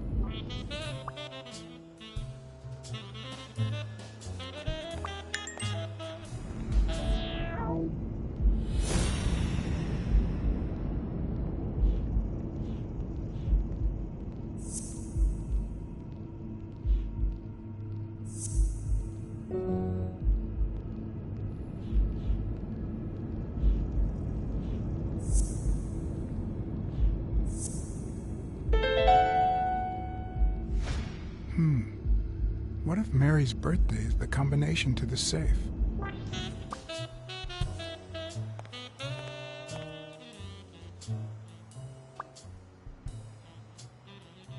Could you tell me your birthday? Of course, March 6th. And the year? I'm 24, Mr. Blacksad. You do the math. No luck.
And there it was, Mary's birthday, a week prior to that very day.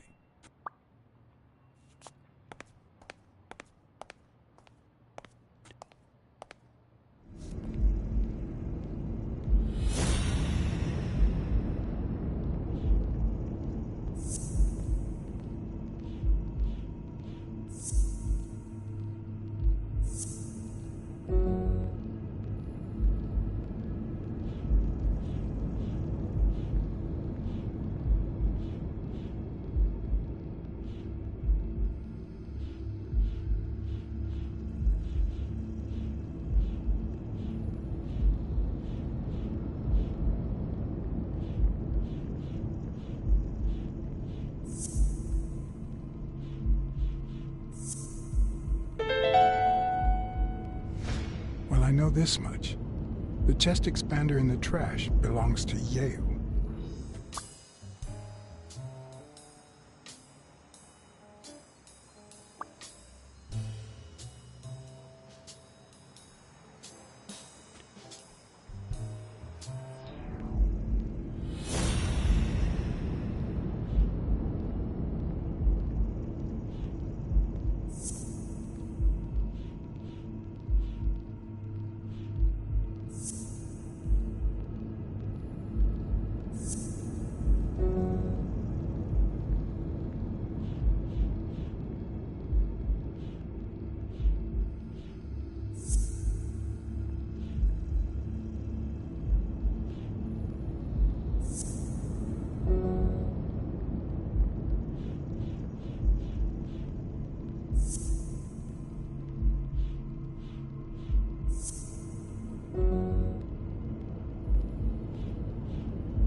I never would have taken Dunn for a gun owner.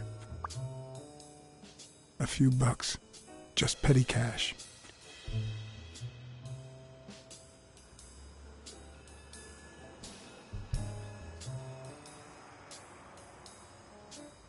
You open the safe?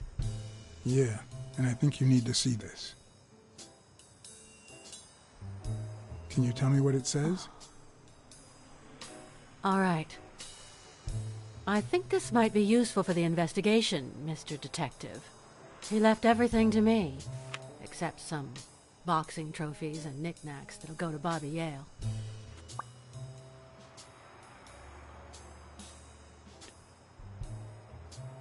All right. Thanks. You see, I've got this friend. He's a journalist, and, the thing is, well... And why? A woman running a boxing gym? That's quite the story. And how did this friend of yours find out, exactly? Nothing? Much better. I don't even want to hear you. I just hope you prove your professional worth before the day is over.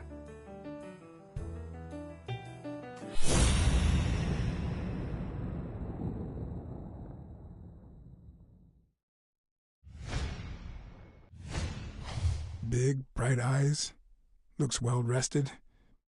Either she didn't mourn her father, or she really knows how to work that makeup.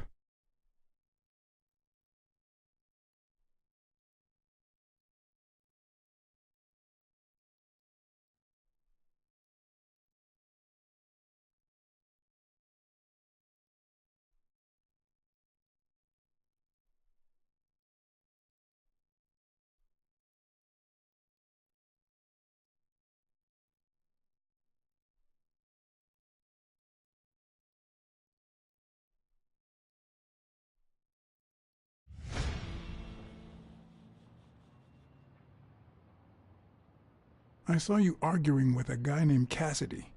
What did he want?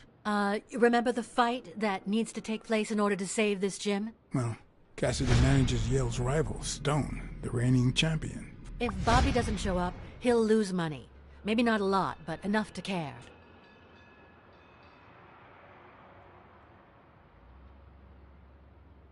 I never asked about the gym's insurance. That's exactly what I'm reading now. So far, it looks like your standard small business policy.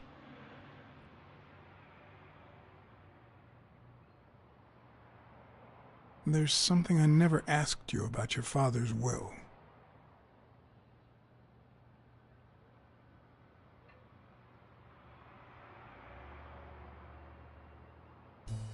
Do you think Bobby Yale read it before he disappeared? Maybe.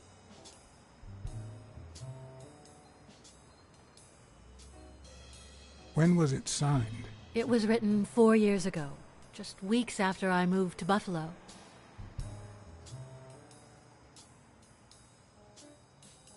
Congratulations. You're one lucky lady. I'll pretend I didn't hear that. All right. Thanks.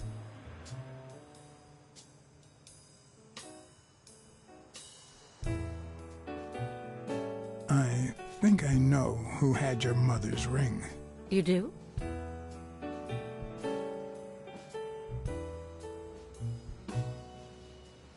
Mary Purnell.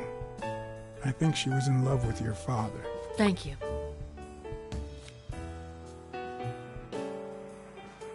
Thank you. Did you find anything interesting in those papers? No. Investigation work takes time, as I'm sure you know.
I don't know why. Something just doesn't add up.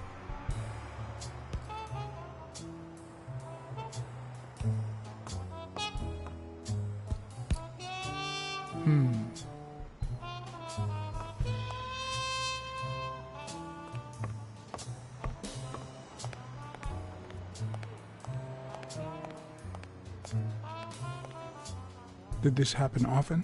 Not in the last few years. Apparently, Bobby wanted to do something. Something that horrified Joe. So, Joe threatened to call off the fight against Stone and kick him out of the gym for good.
Did this happen often? Not in the last few years. Apparently, Bobby wanted to do something. Something that horrified Joe. So, Joe threatened to call off the fight against Stone and kick him out of the gym for good.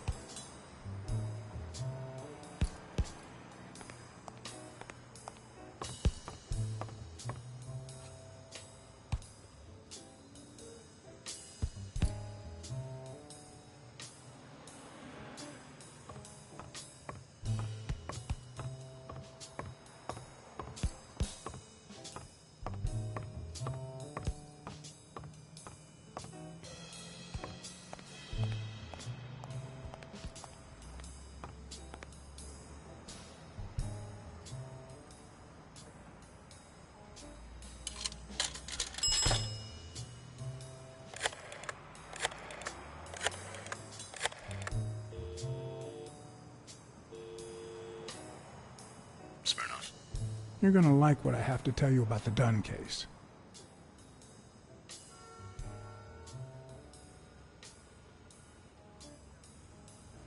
Dunn and the gym's cleaning lady were about to get married. Great. Call What's News. They'll know what to do with such an incredibly interesting piece of information. The combination on Dunn's safe was her birthday. He even gave her a ring. You know, your typical suicidal bliss. Okay, I'm still not convinced, but I might have something for you.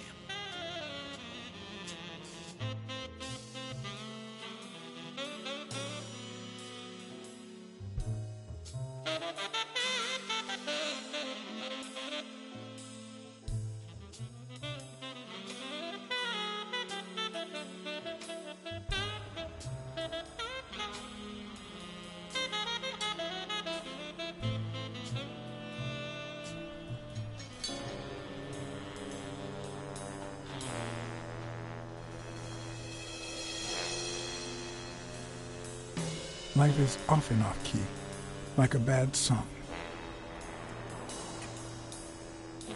The notes come together but feel flat, unable to create anything resembling music.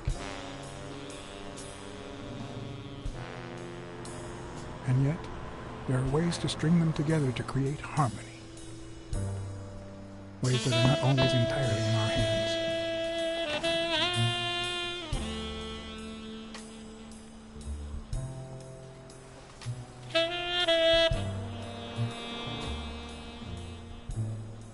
You look tired, John.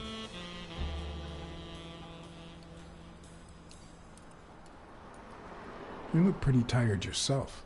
Yep, I'm beat. I'm starving. Just got back from the annual police medical.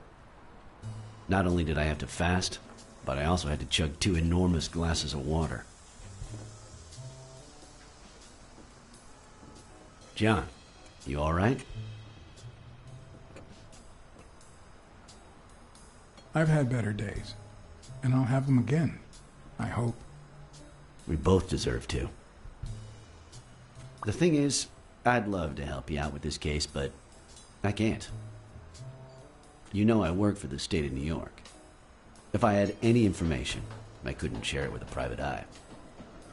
Even if it was lying on top of this table. You said you were starving. Why don't you go to the counter and order something? Yeah, sure, good idea. If you'll excuse me.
Interesting. Now that I think of it, I better eat at home. It's healthier. Thanks. Truth is, John, it all seemed clear to me before, but now... Please, promise me you won't take the law into your own Mas hands. engraçado é um cachorro ser amigo de gato. I'd like to think we're not just vigilantes. Sure, you can trust me. I give you my word. All right. In any case, keep me posted, will you? Friend, you can count on it. Take care, John. As always, Smirnov had given me new, potentially relevant information. Not to mention second thoughts. When an old dog like him gets that serious, one must be prepared to bite.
Dunn must have punched the can while he was arguing with Yale.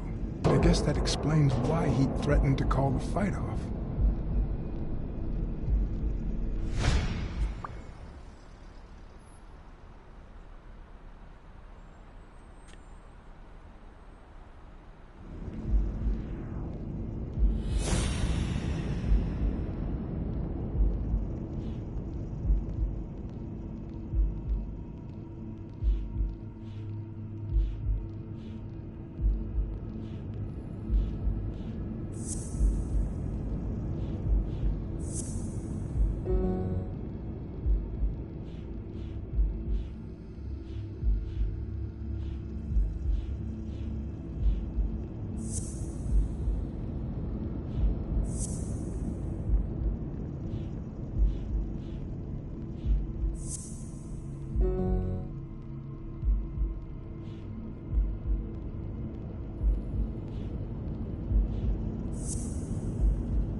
I know you're hiding something. What?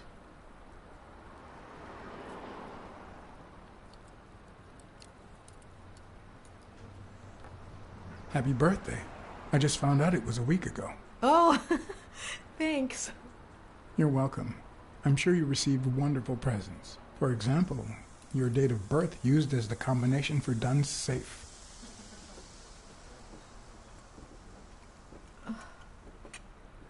My goodness. I can't talk here. My shift is over in 10 minutes.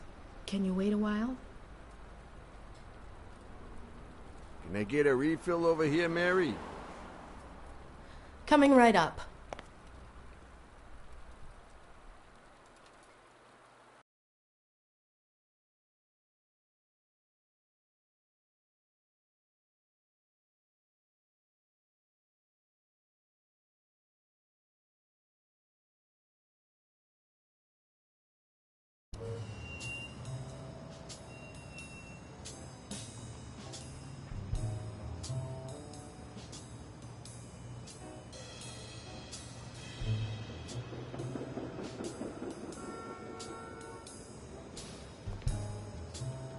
Mary Purnell, the angel Joe Dunn found in his golden years. We'd been seeing each other for almost 2 years. It all started with, well, weekdays I start cleaning the gym at dawn, before my shift at the diner. Joey always came in early, just a little after I got there.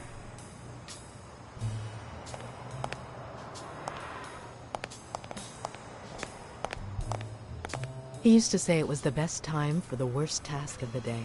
Oh, I know exactly what he meant. Did he help you clean? No, poor Joey. I would never have allowed that. He did more than enough. Would even clean on my days off. Paperwork. He just hated it. But that was just him. Instead of putting off the things he couldn't stand, he did them as soon as possible. One morning, he saw me crying. I was having a rough day and...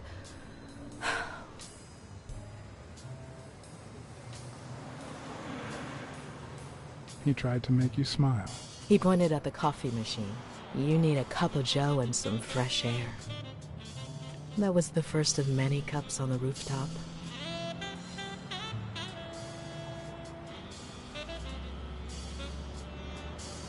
Which is where Dunn seduced you. That word is a bit too much, Mr. Blacksad. You might be too young to understand this, but real love has little to do with seduction. One day, we realized those rooftop coffees were the best part of our day, so we began to spend more time together. But you never told anyone.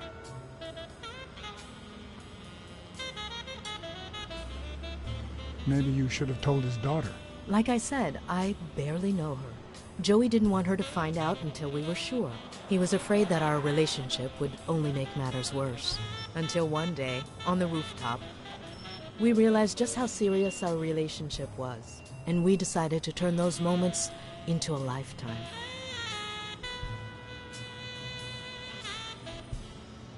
So he asked you to marry him? Yes, of course. He gave me the wedding ring and we decided to tell the world. He said he needed to share that happiness with his little girl. Turns out, he wasn't that happy after all. What about Yale? Wasn't he like a son to him? Maybe you already noticed, I have a slight cold. I really should be heading home. Too much coffee and fresh air? Why? Why would you say that? I lost my scarf a while back, not sure where. And now, if you'll excuse me, that's my bus stop. A pleasure to speak with you, Mr. Blacksad. But...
Isso, tem que...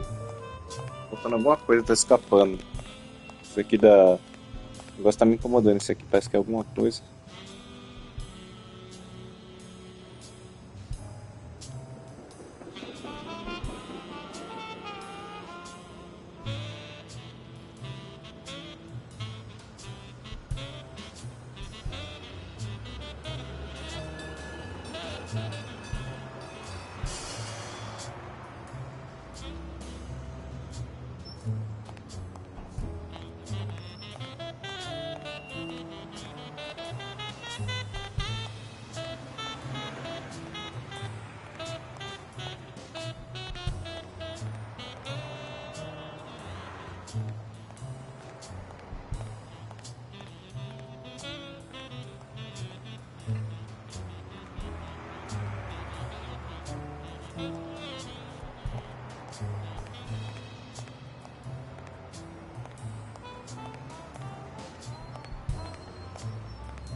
I don't even want to imagine Weekly falling from up here.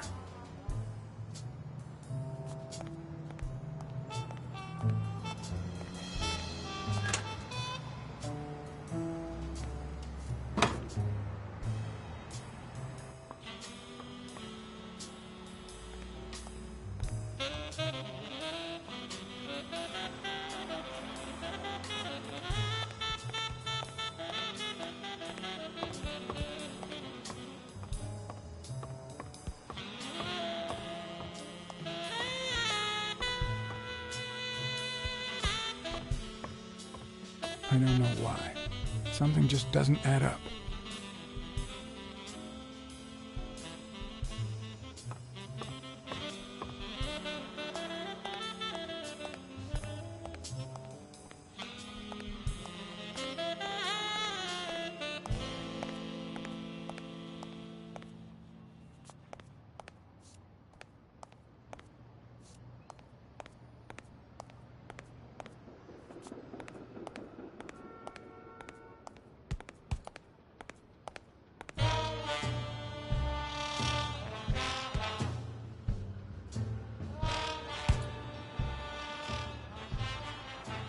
Do you remember anything else about Joe Dunn and Bobby Yale's argument?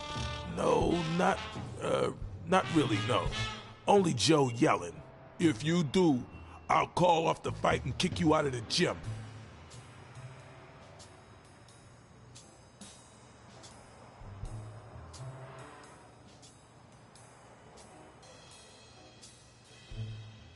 Did you know Joe Dunn had a gun in his safe? No way, man. He hated firearms. Although, when Bobby Yale was a teenager, he went through a crazy phase. Even dropped out of the gym and joined the gang. Nothing serious. Early one morning, he broke in the gym. Joe was already here and caught him red-handed. Bobby pointed the gun at Dunn and ordered him to open the safe. So, Joe opened it and asked Bobby to put the gun aside, leave the gang, and start boxing again. I got here 5 minutes later and found Bobby crying like a baby in Joe's arms. Then he just stood up and put on his gloves.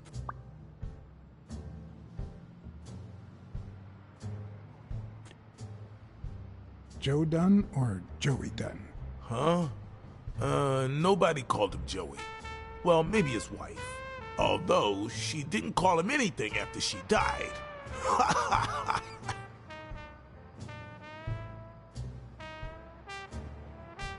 Not all folks are as open-minded as Dunn. I happen to know who painted the lockers. Arthur Tucker. I knew it. I knew it was him, that bastard.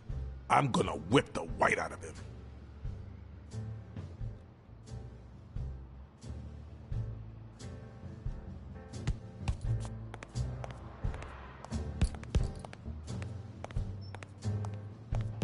Did this happen often?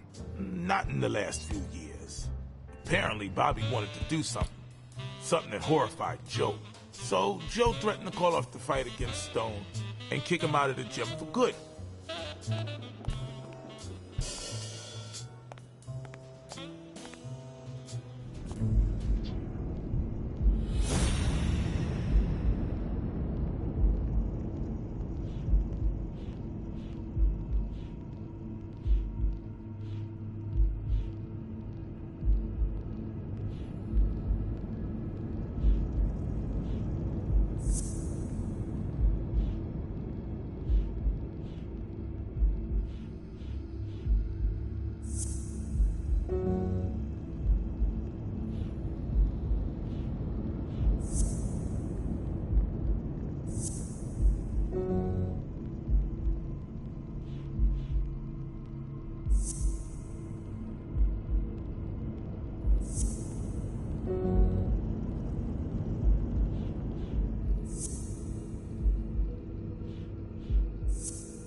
Damn.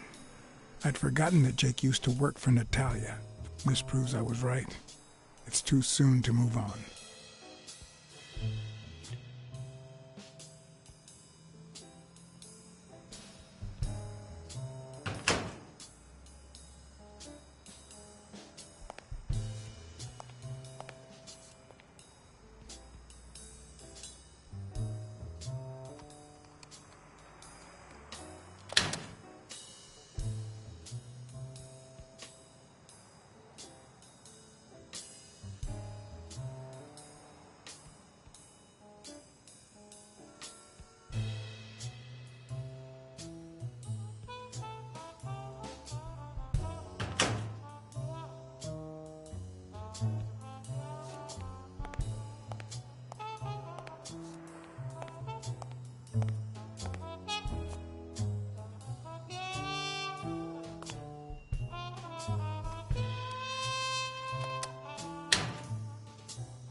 I might just be the last person in New York without a TV.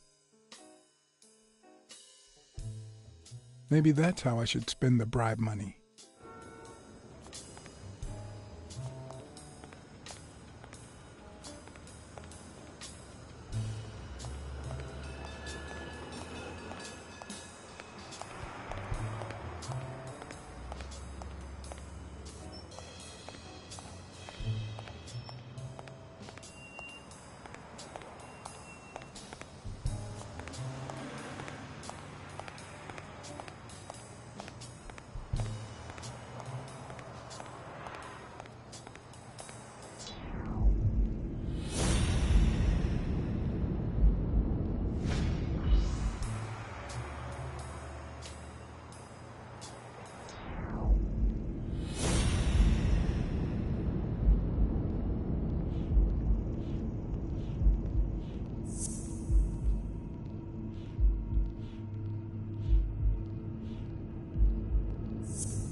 I'd prefer a yellow Cadillac, but I can't complain.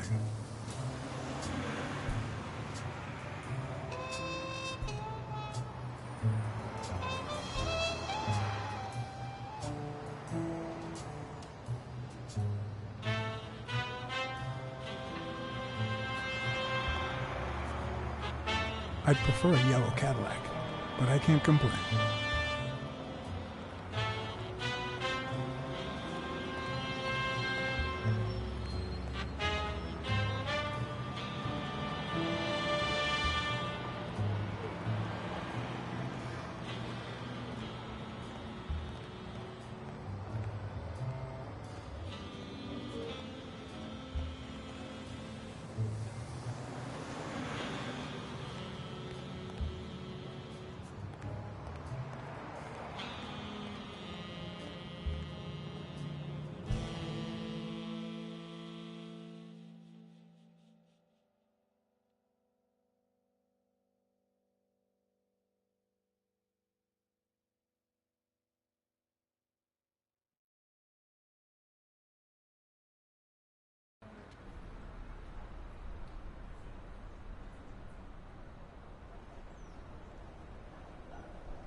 Just turned off the grill.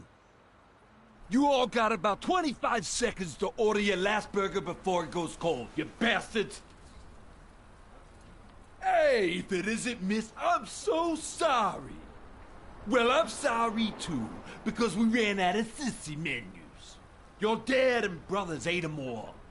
So, you got anything to say to Sam, little kitty? I want a cheeseburger for a friend. One cheeseburger for your boyfriend, coming right up. Come on, you bastards. Finish your meals and be gone. I'm closing at 5.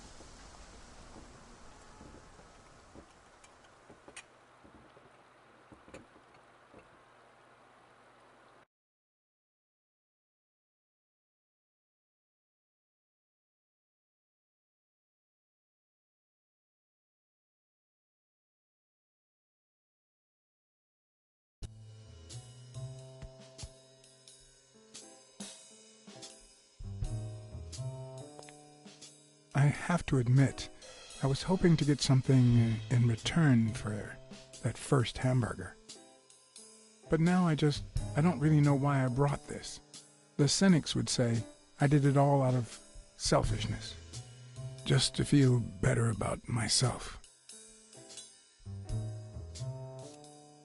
Who cares?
Sonia's measurements stop at 18, and there's a gap in Bobby's between ages 15 and 17.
I'm much taller than Dunn, and I can barely reach the noose. There's no way Dunn hanged himself. Not on his own, at least.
Bobby Yale.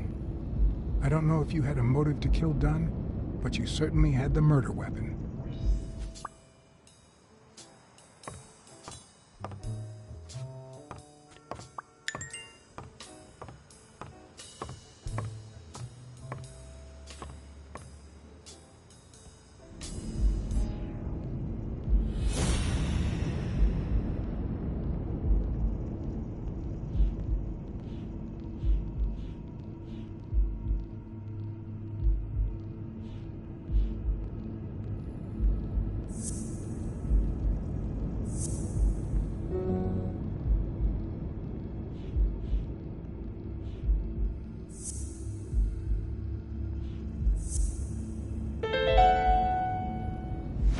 Christ. Did Yale kill Dunn just because he wanted to call off the fight?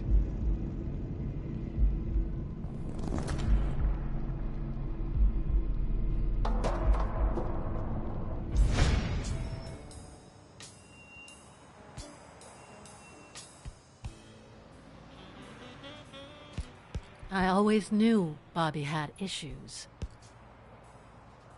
But I never thought he'd go that far.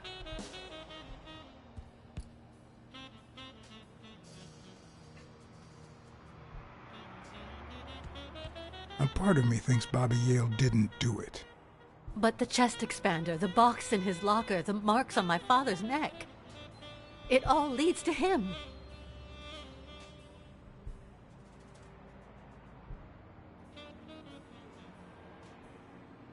In any case, that doesn't change a thing.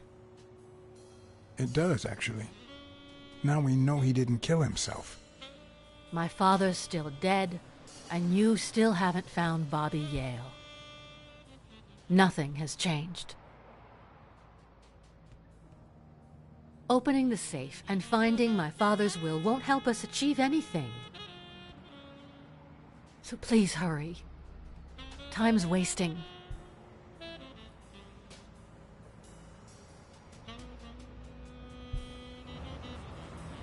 Sonia's indifference never ceased to amaze me. But most importantly, why was she so opposed to Yale?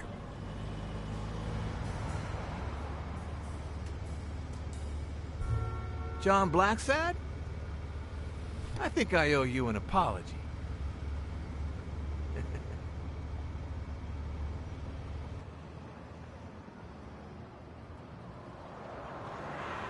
Apology accepted. But what exactly are you apologizing for? Listen, I don't think my fellow workers treated you with the respect you deserve. I'm so sorry they wrinkled your suit. The thing is, they didn't know we shared a common goal. Bobby Yale. I want to find him and get to the bottom of this as much as you do, Mr. Blacksad. So please, kindly accept my invitation. Why not share our findings? Come on.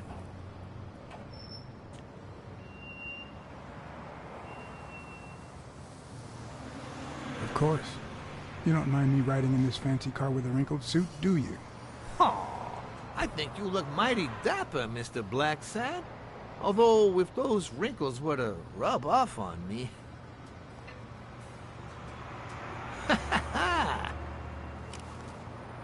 I always play it nice and safe.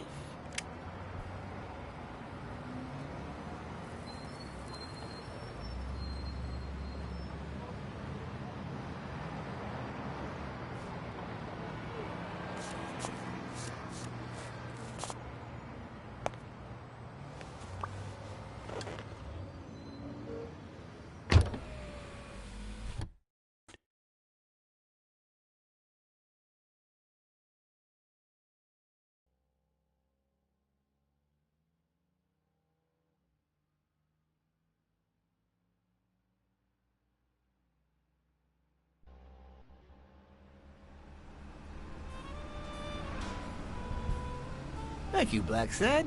You won't regret this. So let's cut to the chase. I need Bobby Yale to fight Stone.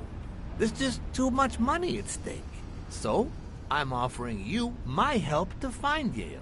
Let's work together. What kind of help do you need? A simple exchange of information. You're a good detective, and I, well, let's just say I have my own ways of making people talk. All right, then. Let's work together. I thought you'd be hard to convince, that you'd appeal to the moral high ground or something. Please, hear me out. Let's say I bet a beer that we find Yale in 3 days, and you bet a beer that we don't. In 3 days, one of us has to buy the other a beer. Is that so bad? We're simply two grown men using our money and free will to conduct a small private exchange. And most importantly, we're not hurting anyone. So, yeah, I run a gambling business. What's so bad about that?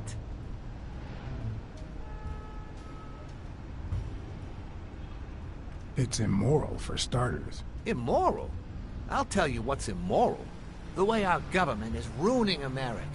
We live in a so-called free country, a place where honest people can make a living, provided they don't hurt anybody. We're not communists. Well, at least I'm not. I would have never thought otherwise. As for me...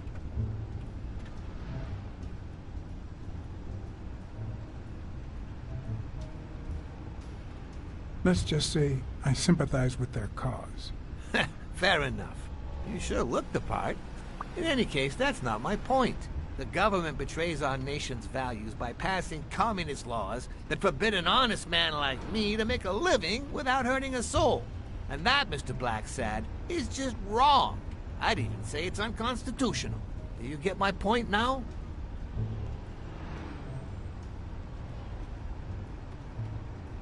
Okay, but that doesn't justify what you do for a living. Oh boy. Did you hear anything I just said?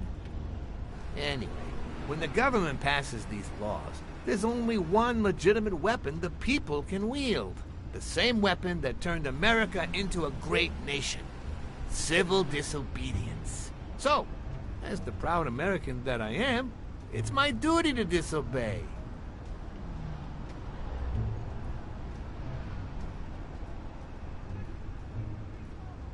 Sure, but there's no room for your ways in civil disobedience. My ways? Oh, I know what you're getting at. But what's past is past. I wasn't always a boss, you know. No, sir. I started at the bottom, when Lucky Blitzen ran the show. And good for nothing. His was a reign of terror, extortion, violence, you know, that sort of unpleasant thing. When I took over, I decided I'd make people want to do my bidding. Not out of fear, but out of gratitude. I decided to help people so they would help me. That beating your thugs gave me was really helpful. Thank you so much. Those poor bastards didn't even know you were a detective, that you were on our side. Maybe at first. But when they tied me up and beat the socks off me, they knew very well who I was. Seriously? That goes against my rules. Who was it?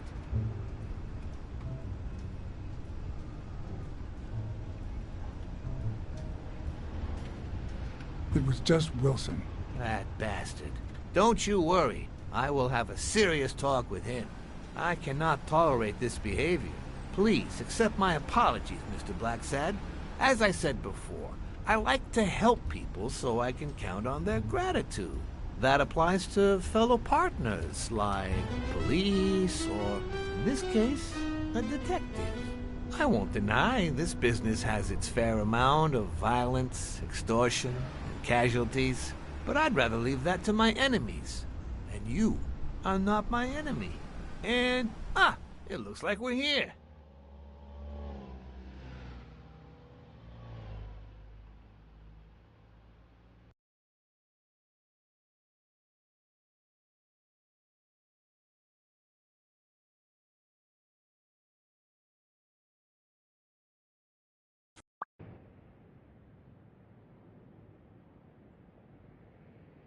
Yale's apartment?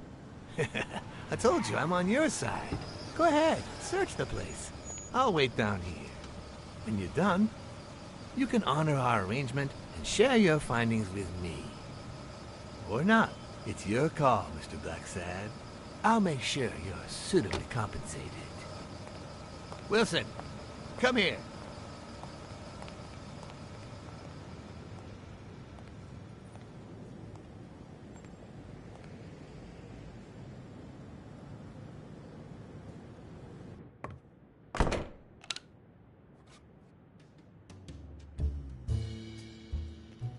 Bom, vou deixando por aqui, a investigação tá muito louca, cada coisa que tá acontecendo no meio, vamos ver até onde vai isso daí. Muito louco o jogo. Então é isso, por hoje é só. Falou!